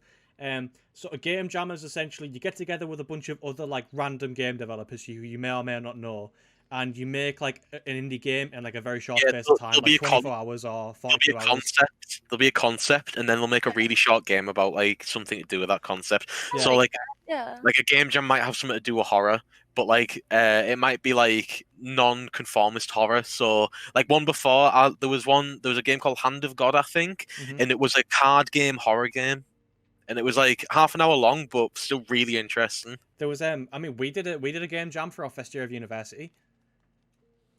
Just to like sort of like break the ice and get us into groups and stuff like that. And like we got given like we were all sat in the classroom and there was the whiteboard and there was a random name generator on the whiteboard, and the name that we got for our game was Vampire Clone Story. And I still have all of the art and stuff for it because like we were in first year, so we couldn't obviously go and just make the game, but we had to come up with the concept, and we were told that the further we strayed away from like we couldn't just follow the name of it at like face value. We couldn't just like make a game about vampires who were clones. And so like we tried to stray away from it as much as possible, and what we came up with was like a 2D platformer, like a co-op 2D platformer, where it's like one of you is like this, like one of you is like sort of so there was like it's a bit like I'm trying to explain it. I'm just getting caught up in my own head now. Inside, have you seen Inside? Yeah. The game, or like Limbo.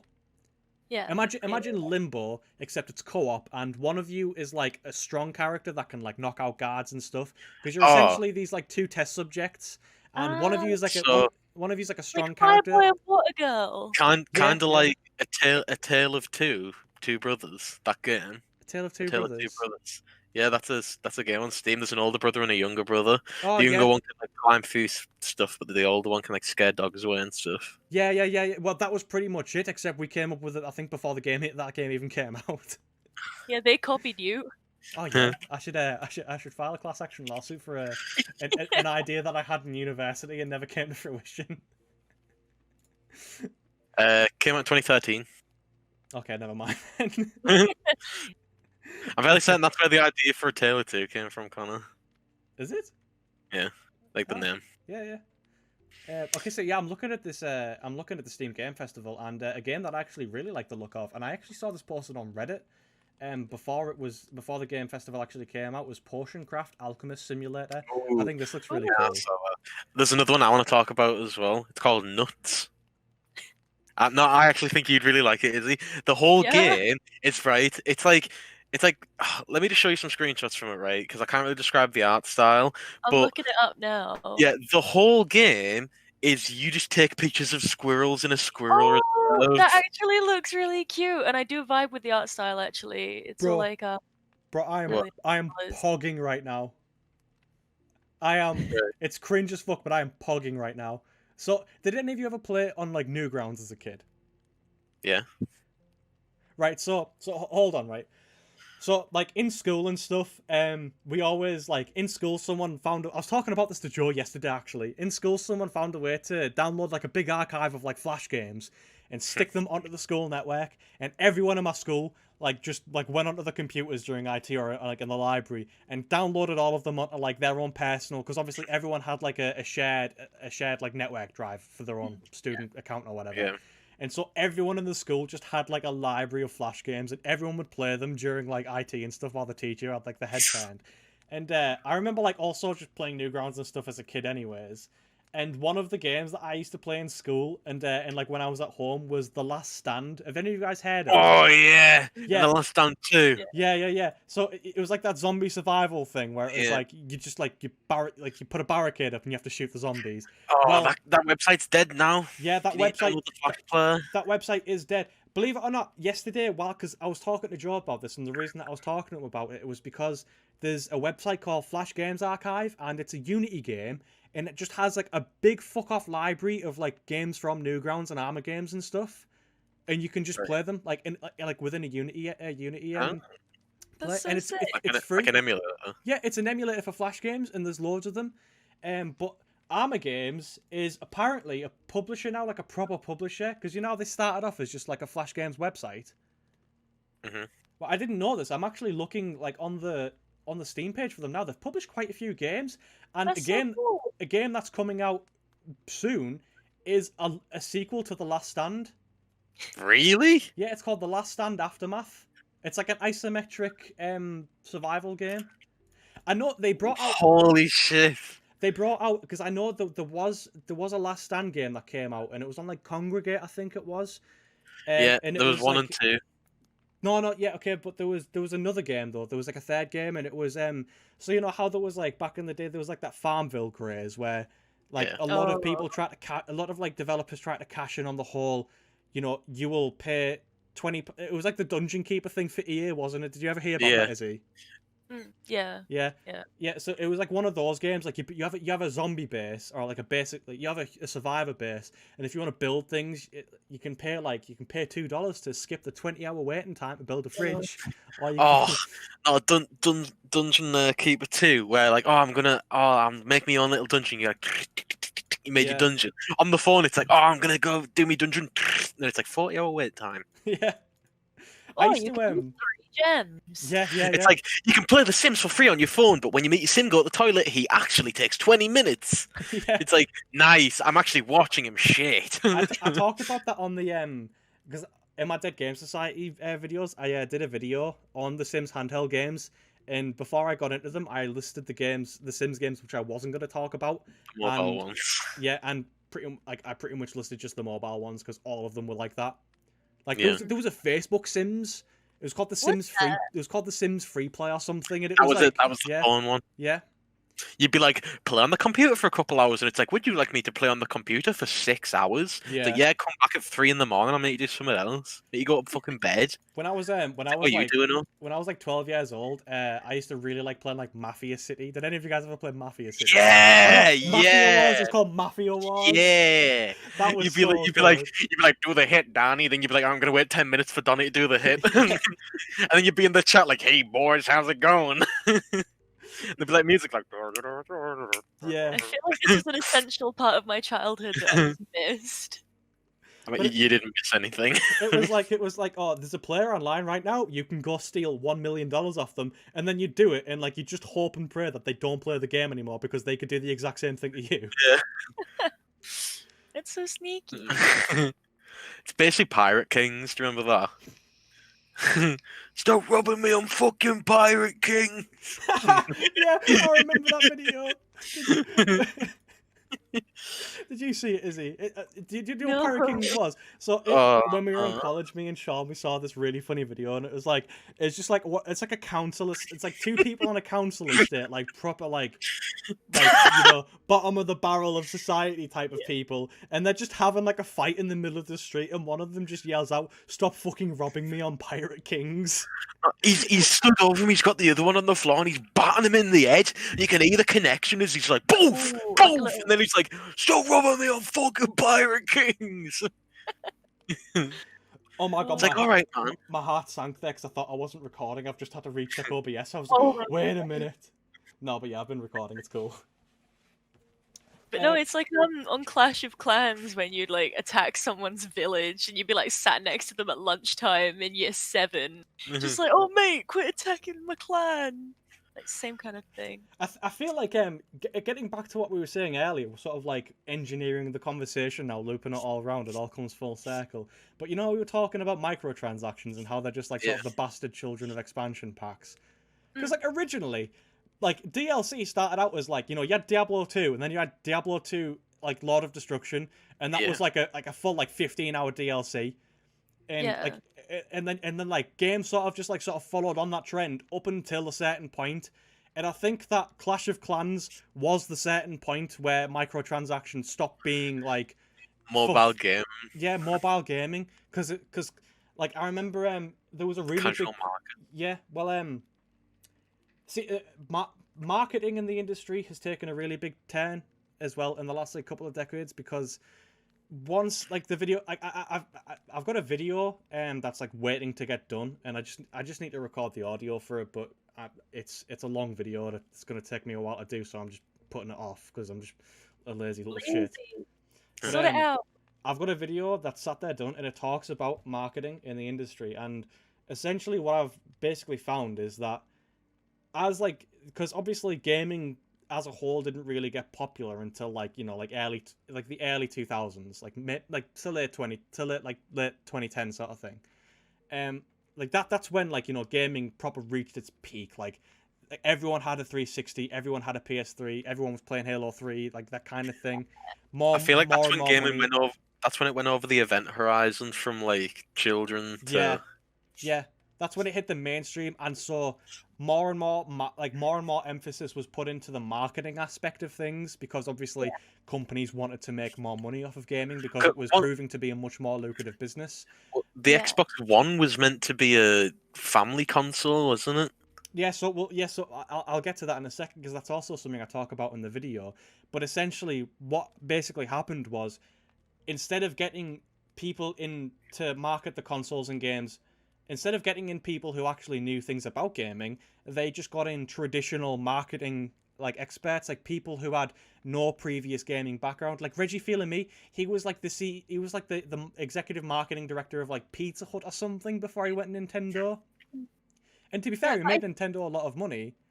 But I think now it's easier, like more than ever, to make people spend money on games though, just because like before in like the early 2000s everything was physical, and now most things are digital, and everybody's just got their credit card information saved on their phone or their computer.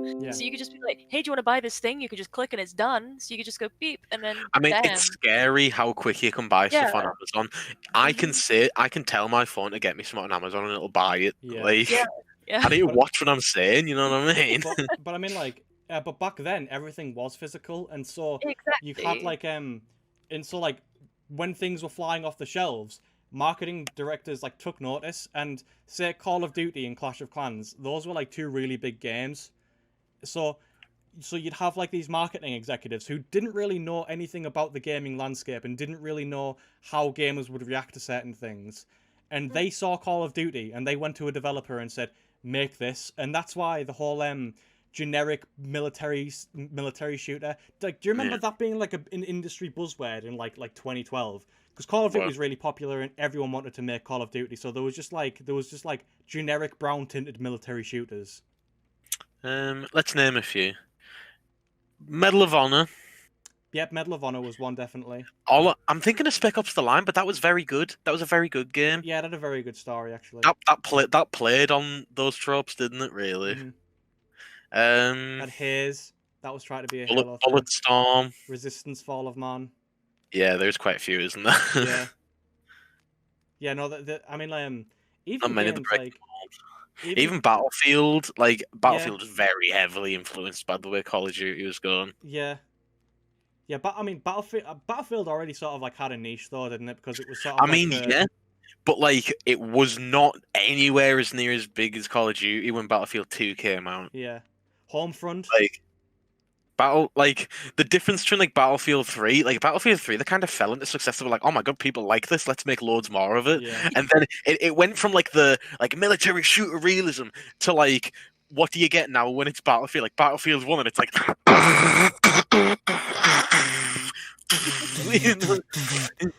epic gamers. Yeah. What were we talking about? Oh yeah, so we're talking about marketing, aren't we? Marketing, yeah. Yeah. So marketing executives saw how successful it was and basically told everyone to do it. And it was the same with microtransactions. They saw that Candy Crush and Clash of Clans and Mafia Wars were making lots of money from essentially just making people wait for things, and they were like, let's do that. So they tried to make more and more people do it. I feel like it's getting to a point where over those years they've pushed the boundary, and I think just now it's starting to bite them. Mm-hmm. Because now marketing directors actually understand games now because they've been in the industry for long times and they've witnessed the do's and don'ts. It's like a trial and error process. They were like, right, people respond really horribly to generic brown tinted military shooters, so let's not make any more of those. And that's why you don't really see them that much nowadays. I mean, even Treyarch and Infinity Ward, the people who made Call of Duty, started to sort of realize that that's why they went down the whole route of, all right, let's give people jetpacks and laser rifles because they're cool. Yeah, but then they went straight back to it. Yeah, but they went straight back to it because everyone gets to a point where the want, you don't know what you have until it's gone. It's one of those things, isn't it? That's why so go on. No, you speak. You go. I was gonna say that's why the Modern Warfare remaster was so popular, because everyone just wanted that nostalgia trip. Yeah, the Modern Warfare reboot is very good as well. Mm-hmm. Mm-hmm. But then we just go back to everybody wants what they've already had. Nobody knows what they want. Yeah, everyone just wants nostalgia again, and then they realize that maybe it wasn't actually that good. They just loved it when they were younger. Yeah. Good. Well, there is statistics that show that the lower your IQ, the more fun that you have. Mm-hmm. God, wow. I'm just too smart for the world. Yeah, my brain's too big. You actually need a really high IQ to understand Rick and Morty. Yeah. I could never understand Rick and Morty. I have such a small brain. You know what else I can't understand? Cyberpunk 2077. That's right. It's our weekly Cyberpunk segment. This week in Monkey News, the guy who directed the Ori games, like Ori Will the Wisps, Ori in the Blind Forest, went on Twitter recently and just went on a huge rant calling the developers snake oil salesmen. Really? Yeah. So he's one of the only developers that I've seen that actually has been very vocal about CDPR, because all of the other ones, they just sort of have a mutual respect for one another, don't they? They don't really talk shit about each other publicly. Yeah, you never really see developers calling each other out. No. You don't want to upset the top dog, though, do you? No. Yeah, but it's kind of a risky PR move to just be chatting shit about people. You tend to not do that. Especially because in a lot of cases, it can be seen as hypocritical. Imagine if Ubisoft did it. Imagine if Ubisoft were your trailers are fake, and then someone just brings up the Watch Dogs trailer from 2014.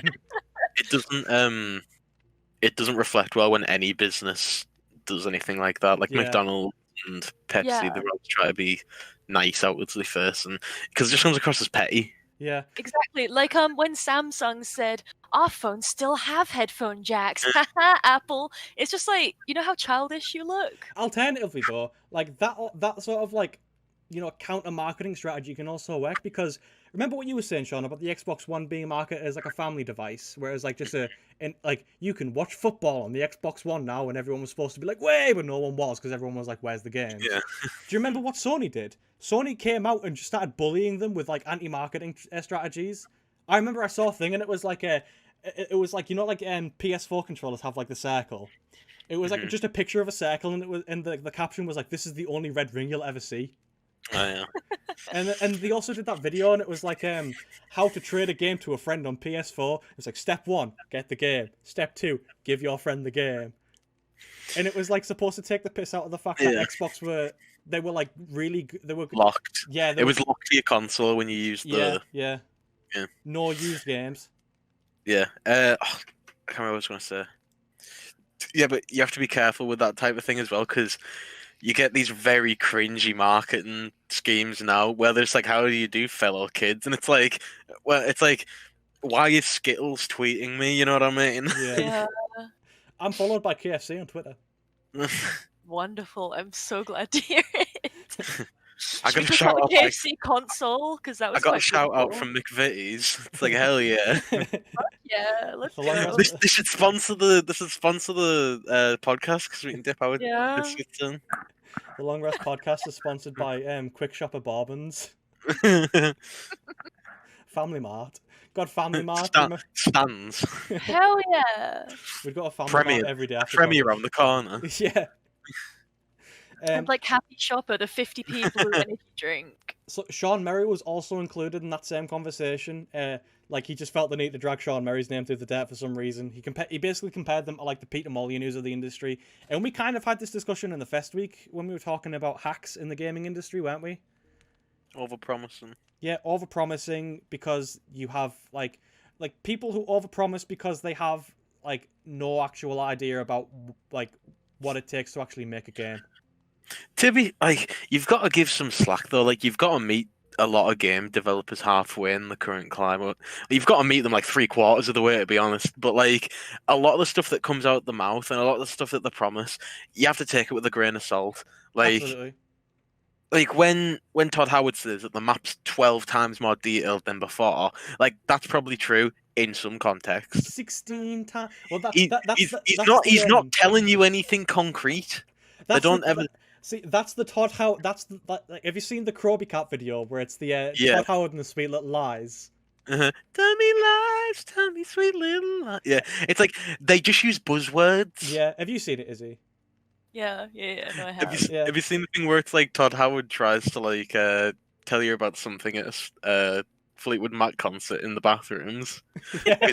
He's like you're in the stall and he's like whispering you through the stall. No, yeah. It's like you I noticed you haven't bought Skyrim. Yeah, then he's like unlocking the door. Yeah. It's like you just hear a knock on the stall. It's like, did you buy Skyrim yet?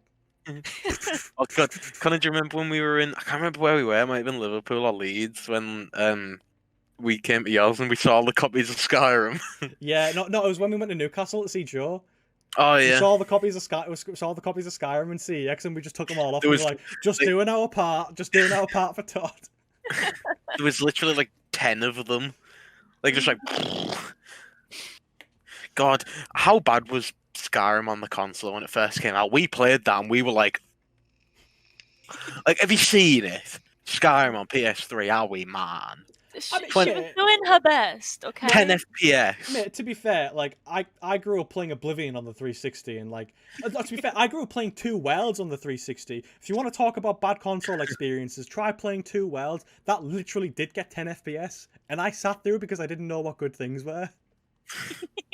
Well, you don't know what good things are. You think Fable's a good game. All right, we're going down here, are we? I think Connor needs to let off some steam. Just breathe, Connor, breathe. Just go shout at David. Fable is a really great game. Peter Molyneux is just an asshole. As soon as I realised you couldn't die in Fable 2, I got so bored. That's the only bad part of the game, I think. Yeah, I remember I was a kid. Yeah, I was a kid and I was like, oh no, I'm going to lose. And then I was like, wait, I can't lose. Yeah. It just takes away like all anticipation. Yeah, because Fable 1 is actually really hard and you can die in it. Like you actually have to be like spells are really overpowered in Fable, but you like pretty much need them to get through the game, because if you just like rely on being a big bonk me smash things until it dies, then like the game is doable, but it's like it's like games like Morrowind where they're more enjoyable when you exploit the game to its like to its engine's highest extent. That's when games are most fun, really. Yeah, the game is there for like, see, that's what Bethesda's always done well. It's always let you like it always puts you as player one and you can do whatever you want, even if they've kind of they've retracted back massively in the last 20 years though with player agency. You're more like, it used to be you do something like Morrowind's the key example, but like obviously you can't do it anymore with not giving quest markers. But just like, you used to actually have player agency, like go somewhere and you used to have to find where it was. Like, there's that's rewarding in itself. Yeah, there's that meme where it's like Skyrim. It's like, oh, you need to go to this cave. Here's a quest marker. Here's a map. Here's a detailed description of exactly where it is. Here's like 3 other people that you can talk to on the way if you get lost. And in Morrowind, it's like, I don't know, fucking go east or something. Yeah, it's like there's a tree east, I think. Yeah, it's like there's like a couple of rocks that might stick out of the ground, and they might catch your eye. Somewhere around there. Morrowind was fucking bare bones with you as well, because like in Skyrim it'll be like, oh, we've got a hard quest for you, and it might be like a little bit harder than usual. But in Morrowind, it's like, we've got a hard quest for you, go find this, and it's like, see, like we were talking a lot last week about the word accessibility, and I feel like the word accessibility also comes with the caveat of it sort of inherently suggests that your agency as a player is not as respected as much. Like, yeah, because like you want a little bit of help, but you don't want somebody to hold your hand throughout, because that defeats the point of. I'd rather the option of help than. That's why I've like Tyranny.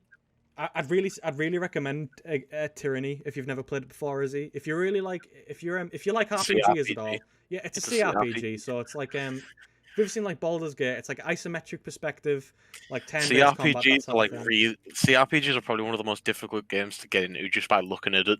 Yeah, well, like when you see a screenshot, you're like, "What the fuck is that?" Yeah, like what is going on? See, with a lot of CRPGs, I find like one of the reasons. What the fuck? Holy shit! Tyranny's on sale for £5. That's such a that game used to be 40. I bought that game for £40. I bought it for like 20. I'm pretty sure. Fuck me. Izzy, go buy it. Honestly, it's like, see, yes, right now. The thing about a lot of CRPGs. The thing about a lot of CRPGs that I always found really hard to get into, like this is the case with Pillars of Eternity.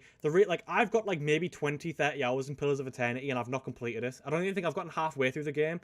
And the primary reason is because it's one of those games where it has its own lore and its own story, and it's one of those things where like the developers have like overwritten everything. So there's like loads of lore and history that you need to know as a prerequisite before you can actually understand what's going on in the game. I think Tyranny does a really good job of Tyranny dropping that on you. Yeah, Tyranny really engrosses you in the world very quickly. The first 30 minutes of the game is like a choose your own adventure, like a life path thing for your character, and it really changes like how everybody sees you in the game. Like you get to choose what you did and everything, and there's different things in the game. Like you can end some of the problems in the game before they even started by making certain choices in the prologue. Yeah. Oh, I like that. Like there's things in Tyranny called edicts, which are basically just like big magical things that God has chosen to happen. So like an edict might be the edict of storms, where there'll be a constant sandstorm somewhere, but you can make it where that wasn't a thing. Okay. Before the game even started. That's cool. No, I like or that. like there's like an enemy or something, and depending on whether or not you chose to kill him, like he might still be kicking around. I really wish Cyberpunk did that, because Cyberpunk's life paths. I don't know if do you mind just talking about this, Izzy? No, go for it. Yeah, so Cyberpunk's life paths basically, like there are 30-minute segments at the very beginning of the game. Maybe 30 minutes isn't even 30 minutes is a stretch. I know. If you know what you're doing, then maybe 10. So they're basically like introductions to the character that you're playing as, and you get 3 sort of like backstories that you can select, and they have like sort of like they have different dialogue options, but no like real consequences to the story. No. You can maybe get paid a little bit more in some quests, just by having the backstory thing. And I feel like, because like those mini segments at the very beginning of the game, because they're like fleshed out into missions that you can like because they're fleshed out into missions and they're actually shown and there's like they're very high budget. I feel like they could have made the game a lot better if they just went a low budget like ticky box thing where it was like it's like, you know, in Skyrim, or like, actually no, not Skyrim, you know, Morrowind or Oblivion. It's like they've literally just paid lip service to like what they think an RPG character creation thing should be, instead of actually doing it. See, like, I really wouldn't have minded if they just give me, like, you know, Dragon Age Inquisition. Yeah, where it's like where you a soldier or whatever, and or like Mass Effect. You always get a picky backstory. Yeah. So, but I mean, like in Dragon Age Inquisition specifically, like there's a website, because I downloaded Mass Effect Inquisition like recently, and I started replaying it again. Inquisition. Sorry, Dragon Age Inquisition. I re-downloaded Dragon Age Inquisition recently, and because like you can import your save data from Dragon Age 1 and 2 into the game, because like there are recurring characters. If you don't have any save data, there's a website that you can go to and you can link your Origin account to it, and you can literally just determine everything that happens, and you can make everything turn out exactly like you can make everything turn out as well as it possibly could have went if you wanted to. My when I played Mass Effect 1 and 2, and I don't really like Mass Effect 3, but I went back to it a couple of years ago, and I obviously didn't have my save files. You can get approved like save file editors online, like that actually work with the game's code, and you literally just go in, and it'll be like, did this person die? Did this person die? And you just tick everything, and then it makes a save file for your character. You can choose how much money they have, what their face looks like. It like you can change everything about the character, how much reputation you have, what level you are. See, I feel like Cyberpunk would have benefited from something. Maybe obviously not, because there's no like prequels to Cyberpunk. There's no like other games that you can import data from. But I feel like something along the lines of like getting to pick your character's backstory and hand tailor it. Like I feel like the same way I feel like Cyberpunk was just very mismarketed. It's not an RPG. It has RPG elements. It's an action adventure game. See, that like it's the same thing as Fallout 4, isn't it? Because Fallout 4 is an RPG game, but it's Cyberpunk really heavily alludes to like RPG systems, like what's that tabletop one called? You know, where you've got Pathfinder? Like no, you've got like Deckers and Street Samurai and stuff. That is Cyberpunk. Oh wait. Oh well, yeah. Because Cyberpunk is a tabletop RPG. Yeah. Unless you're talking about Shadowrun. Yeah, Shadowrun.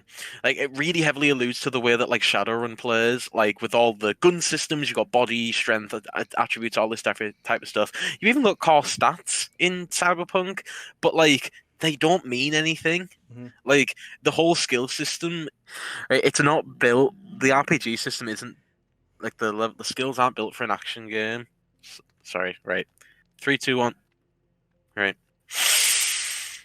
The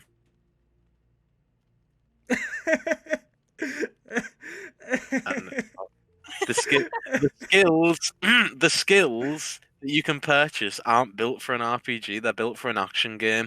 You never unlock things like in The Witcher. You might mutate your signs and stuff, or in a traditional RPG, you might get better at lockpicking, or like the old Fallout games and most of the RPGs, you might get better in certain skills, but you don't actually have skills in Cyberpunk.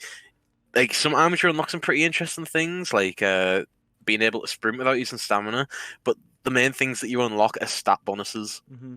Yes, that make you do damage better. See, I said this last week, but I've got a Fallout 4 video that I'm also doing. I've got lots of videos that I've just written and I just haven't actually like done anything with, because I just like writing scripts.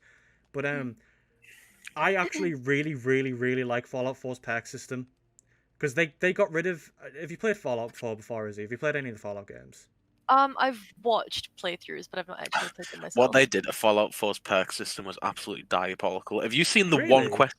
Yeah, have you seen the one quest in the game where they use skill points to determine dialogue options? No. Right, there's a quest in it. There's a big ship in the middle of the Commonwealth. It's like being crashed up on land near the port, and you go on there, and there's a thing you go on, and it's like you can't get the latch open or something, and on there you go in and you go over, and you know in Fallout 3 or something you'd go over somewhere and it'd be like try to open the latch, and you can use repair 35 or something. it lets you do that, and it's like lockpicking for no, it's not lockpicking. It's like you have to repair something, and it's like repair 40. That's the only time in Fallout 4 that you get a stat requirement or a skill requirement for anything like that. You can tell that's a really fleshed out mission as well, so you can tell that was probably the first mission they made in the game. See, the thing is, I do really like skill checks. I feel like they could have like mix and match them a little bit. Yeah, I feel like they could have. It was really good when that happened. I was like, oh my god, skill checks. And then nothing else ever again. They could have taken the skill check system from the old Fallout games and put it in Fallout 4. But what I really like about Fallout 4's perk system, and this is the same reason that I really like Baldur's Gate 3, because Baldur's Gate 3 follows 5th edition D&D rules. The webcams froze again. Oh, there we go. Are you guys? Can you guys hear me still? Mm-hmm.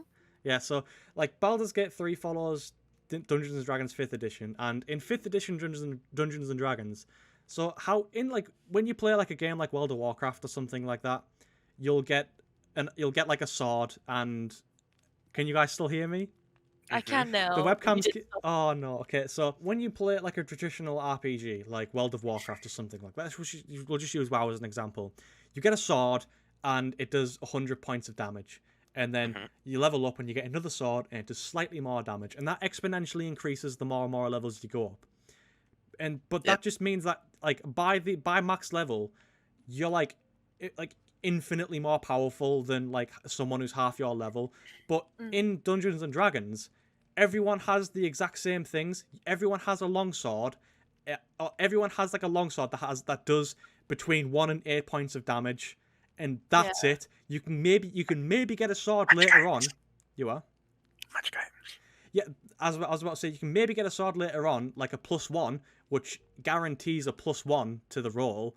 But either way, like the numbers are all very crunched. They're all within like all acceptable ranges of one another. Yeah.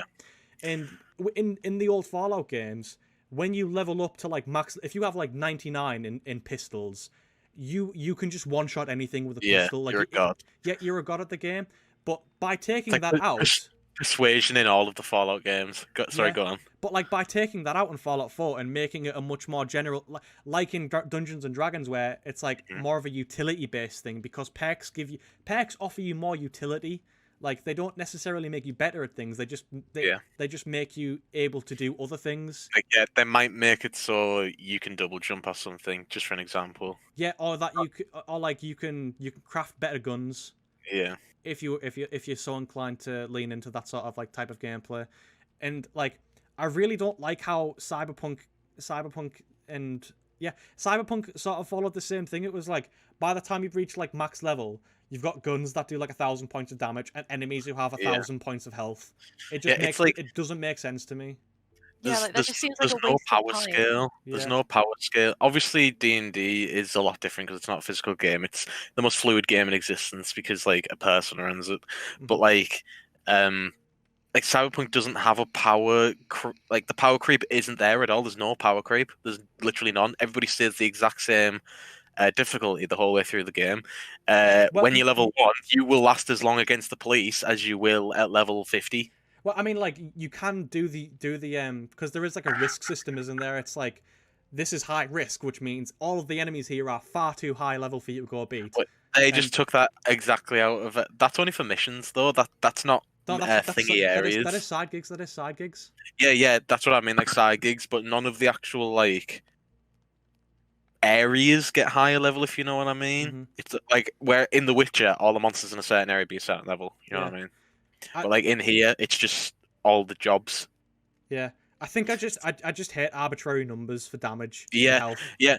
I think like I knew the point you were going to make exactly, where it's like it doesn't, like, you are not getting better. The character isn't getting stronger. They are just getting better weapons. Like nothing has changed.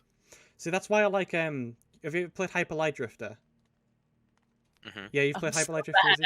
Yeah, well, you know how like you go up to an enemy, they have 4 blocks for health. You hit them once, 1 block gets removed. You hit them twice, 2 blocks get removed. And the same for you. You get hit once, 1 block gets removed. That's like set in stone damage. There's no like, and the only like, you still progress because you unlock more abilities and more weapons and stuff like that. That's good progression. You are not arbitrarily. Yeah, exactly. Like Hollow Knight, you get charms that just make you like Loads of platforming games do it very well. There's a game called Guacamelee. It's like a bit of a wacky game, but that does progression very well. Like you can just do stuff you couldn't do before. Like it's not that you like obviously in Hollow Knight you get your nail to do more damage, like your weapon, but you also get to wall jump and wall slide and dash and fly all over. The Deus Ex games, like the Eidos Deus Ex games, because any game where you have to come back later, basically. Well, no, I just mean like in the sense of how Deus Ex does progression, because the original 2 Deus Ex games were like they were very much like you level up in one skill, you get better at that skill, and when you shoot in it, well, actually, I mean like bullets still hurt people, but not in the same way that they do in later games. Yeah, I think I saw the thing at Deus Ex, isn't it? Like, doesn't it make it so like even if it's like really hard to shoot? It's more to do with the accuracy, yeah. Yeah. But obviously, but like in the Deus Ex Human Revolution and Deus Ex Mankind Divided, you can like it because it is just like standard FPS mechanics. You point somewhere and it's hit scan. You'll click on them and they'll die, but the difficulty remains the same. Like you don't get better at shooting people. Like you don't like have any arbitrary stat points to increase that make shooting people as any easier. You instead just get abilities like you can. I mean, there's the jump whole higher, lift up heavy objects. It's very intuitive. Like player agency is 100%. Because like I played Deus Ex when it came out when I was younger, like a proper kid. Yeah, same. Like I just try to bowl my way through it. You know the mission at the start of it where near the start where you go to the police station and you have to try to go to a body in the morgue and you have to talk to the guy. You have to, you can try to like get you in. I fucked that up as a kid, and I thought you always fucked it up. I didn't know that you could win, and like I had to go around and do it a different way, and I didn't have the jump thing, so I couldn't get around the back fence. So I had to sneak in, and like I was like, God, that was really hard. That's a really hard game. But now I have the foresight to know, well, I can do all these other different things, and that's actually way more interesting. And I wish Cyberpunk did that, because it kind of like it tried to be like you can unlock all of these new abilities, but then you learned that all of the new abilities were like secondary to just increasing your stats. Yeah, The Witcher was the exact same with skill progression. Like the level up system in The Witcher with the different stats that you could gain, they weren't really that like amazing. Some of them were all right, but like a lot of the upgrades were just damage modifiers and stuff.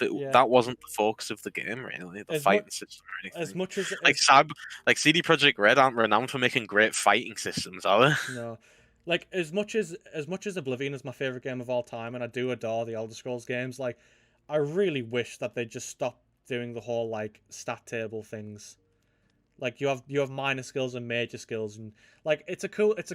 It's a hang on, isn't it? It's a hang on from the olden days. Like it's a cool concept. Like the more you do something, the better you get at it. It's like that doesn't mean anything. But the list just gets smaller every year, though, doesn't it? With every new Elder Scrolls release, all the minor and major skills. Like you used to get spears and stuff. Whenever I see a spear in a game that you can use and fight with, I'm like, holy fucking shit! Like, give me that spear right now. Like Skywind has spears. Yeah, I'm like, hell yeah. Well, because they sort of like is subsidize the right word? They sort of like combine certain stats into different stats. Yeah, like they changed like blunt weapons and slashing weapons to just like one-handed and two-handed. Yeah, one-handed and two-handed. Well, see, what I was gonna say. You've got skill. Then you've got like trees in that skill, haven't you? Well, what I was gonna say is like it's a cool concept to have that sort of progression where it's like the more you do something, the better you get at it. Like that sounds cool until you realize that like because of the nature of the Elder Scrolls games, you can literally just like sit and make 1,000 daggers in like 10 seconds and level up massively, and then like it's once again just a case of like you are upgrading numbers. Yeah, that's the problem. That's just a problem with the way that the game works at like a ground level, though. Really, because like the game will also update with you, and you'll be fighting like Draugr overlords and shit. Izzy, do you have any topics that you want to bring to the table? I don't think we've actually heard much from you this entire time. That's okay. I hadn't anticipated having to bring my own topics up. Crikey. God, how ungrateful. Well, you're our guest star. Is there any topics that you might want to talk about? Guest star. I thought I was like, your last ditch effort. That was just a joke. I mean, we did have to get a replacement for Joe, but you were our best candidate. Like literally, the best person we said was could invite Izzy. Thank you. I do appreciate that. Well, I said invite Izzy. He said invite his mate Harry. Oh, okay. So I'm not even Well, your first choice. Well, because you didn't have a webcam at the time, but like you had to go running around Penzance looking for one, and I now here we know. are. I know. Shout out to Max for giving Well, me this webcam for like 12 hours. you get to have the one webcam in Penzance tonight. Pretty I much. do. I think you went to PC World. Which shops did you go? You went to PC World, Curry's. Yeah. Yeah, well, Curry's and PC World is the yeah, same yeah. place. That's what I meant. Yeah. So I did that first, then I went to Sainsbury's, and our Argos is in Sainsbury's. Mhm. So I checked with Argos online, and I checked like the Sainsbury's shelves as well. Then I went to B&M, then I went to Tesco, and then I went to Morrison's. Morrison's was like fully a last-ditch effort. I checked CEX. I mean, I called one of my mates who also works there, and he was like, "No, sorry, we don't have any." So yeah, then I was like, "Hang on, I know a guy." So I just called him up like, "Hey Max, can I use your webcam?" And he was like, "I need it for uni." And I was like, "Can I just use it tonight?" And he was like, "Yeah, right." And here we are. So yeah. I've got an no. OnlyFans I need to keep updated. Yeah, link in the description. But no, I do need to get a webcam actually, because this is not a permanent solution. Yeah, well, Kinda I mean, reckon. You've probably been recording for about 2 hours now. I know, yeah. Well, yeah, it's been really pleasant having you on the show. We should Thank get you on again once you get a permanent webcam. Yeah. Stop bumming it off people. Before we wrap up, shall we just go over what games we've all been playing this week? Well, what have we all been playing together? Well, we've all been playing Stardew, obviously, but Yeah. I mean, like, honestly, I don't really even have a game of the week this week. It literally is just Stardew again. I've just been I've been doing work every day and playing Stardew on a night to unwind. I've been playing a lot of The Binding of Isaac. Very hyped for Repentance Which to one? come out. Afterbirth. Afterbirth Plus, yeah, because I got it on my Switch. Oh. But it's really confusing because I don't know if Repentance is actually coming out on Switch, because originally Edmund Macmillan said it would be, and now he's saying he doesn't know. So I'm holding out for that because I much prefer it on my Switch, but worst case I'll buy it on Steam. I have such an on-off relationship with the Binding of Isaac. Well, like every time, like every 2 times that the game comes out, I'll end up picking it up again. Like Wrath of the Lamb or whatever it was called. Well, here's something interesting for you. So you know how earlier I mentioned that there's that Flash Games archive? Yeah. Well, the original Binding of Isaac. Yeah, the original Binding of Isaac's on there. Yeah, that never used to be blocked on the school computers, so I'd Yeah. play it at lunchtime. Yeah. Good stuff. What's your Well, game of the week? I've actually been playing Death Stranding quite a bit. I'm up to the second area. I never finished it when I got it on PS4, and now my PS4's fucking up quite a bit, so I bought it on PC. Very nice. It looks beautiful. I Good. forgot how good it was. Well, yeah, you bought, didn't you buy your new PC? You bought your new PC for Battlelords, didn't you? Bannerlords, yeah, and let me have a look when the last time I played that was. I'm pretty sure I've only got like 40 hours in it because I got like I got to that part of the campaign. June 3rd, 2020. I played it a bit longer than that. The last time I played it was July 30th, 2020. I got 51 hours. I got to that. They've released a lot of updates for it. Yeah, and I've been meaning to go back and take a look at it, but I got to that point in the it's the same thing with Warband. Like I have like over 100 hours in Warband, and like all of it was on like one save because it gets to that point where you own like half the map, but because like the other faction that you're going against is so big and you don't have enough like armies to like hold each fortress down, you'll just lose fortresses after fortresses, and like it'll just be like a constant like goose chase going back and forth trying to reclaim them. I always get to a certain point when I make like a Bannerlords or just a Warband save where I'll have 1 or 2 castles, and because I'm on the border, the enemies will just keep trying to take it, and I'll just get bored. I'll be like, right, time to cheat. Yeah, honestly, like do you use the control click to just TP around the map? Right. Whenever I start a new save, I don't. Yeah, I always go do the same thing. As soon as I turn the cheats off, as soon as I turn them on, I'm just gonna use them. Yeah. Like I'm in a battle or something, taking a castle with like 1,000 men in it, and there's me with me 20 men, and I'm just like control F F F F F F F F F. Like I'm not dying, and all of them are just like, and I'm like level 3,000 because I killed them all. Yeah, you've got like 6,000 arrows into you. I'm like, and they all just fall over. You can just press Control at F4 and just instantly take a castle. That's happened. Like I've done that a few times. Like I've had a really like strong castle that's taken me like ages to get because I've done it legit, and then like I'll like leave like 5 minutes, and then all of a sudden like 6,000 men are at my door, and I'm just like, oh my god, I do not have enough men to defend this. Control F4, they all die. Oh god, yeah. No, Mountain Blade has that problem with every single game. You have to F5 all the time because you can just be walking, mind your own business, and then it's like 10,000 men, and then you're like, oh well, Yeah. Oh, I well, guess I'm dead. I guess I'm getting well. You don't die. You just get taken prisoner. Guess I'll die. But yeah, I do really want to go back to Bannerlord. I really want to play Shogun 2 again, actually. Yeah, I remember when we played that. We played it for like a day, and then you got bored. Mm. To be fair though, I only like the little animatics where I like the sneak through camp. Yeah. Well, I mean, to be fair, One of them rolls over and like hugs his leg. Playing a game of Shogun is like playing a game of Civilization 5. It's like, it's a commitment, isn't it? Like, it takes a long time for one campaign to get finished, and by halfway through, like, it just, if you don't know what you're doing, it just gets too hard. But anyways, so yeah, I mean, speaking of things going on for too long, this is this is well rolled over the runtime that I should have done by now. It's a long form podcast. It is for easy digest. I should fall asleep to the sounds of Connor. I should change the name to the Very Very Long Rest podcast. Fall asleep to the sounds of bullshit. It's an ASMR channel now. God, yes. Have you seen those guided meditations where they're like, you're in a forest? It's like, I just want to go to sleep. Leave me alone. It stressed me out. Or they're just like, imagine you're on a beach. It's like, I live by the sea. I hear the fucking seagulls every day. That shit is not relaxing. Right, well, That's enough. I hope that we've at least managed to create a comforting atmosphere with this podcast. That's the whole point of the name and the theming of it all.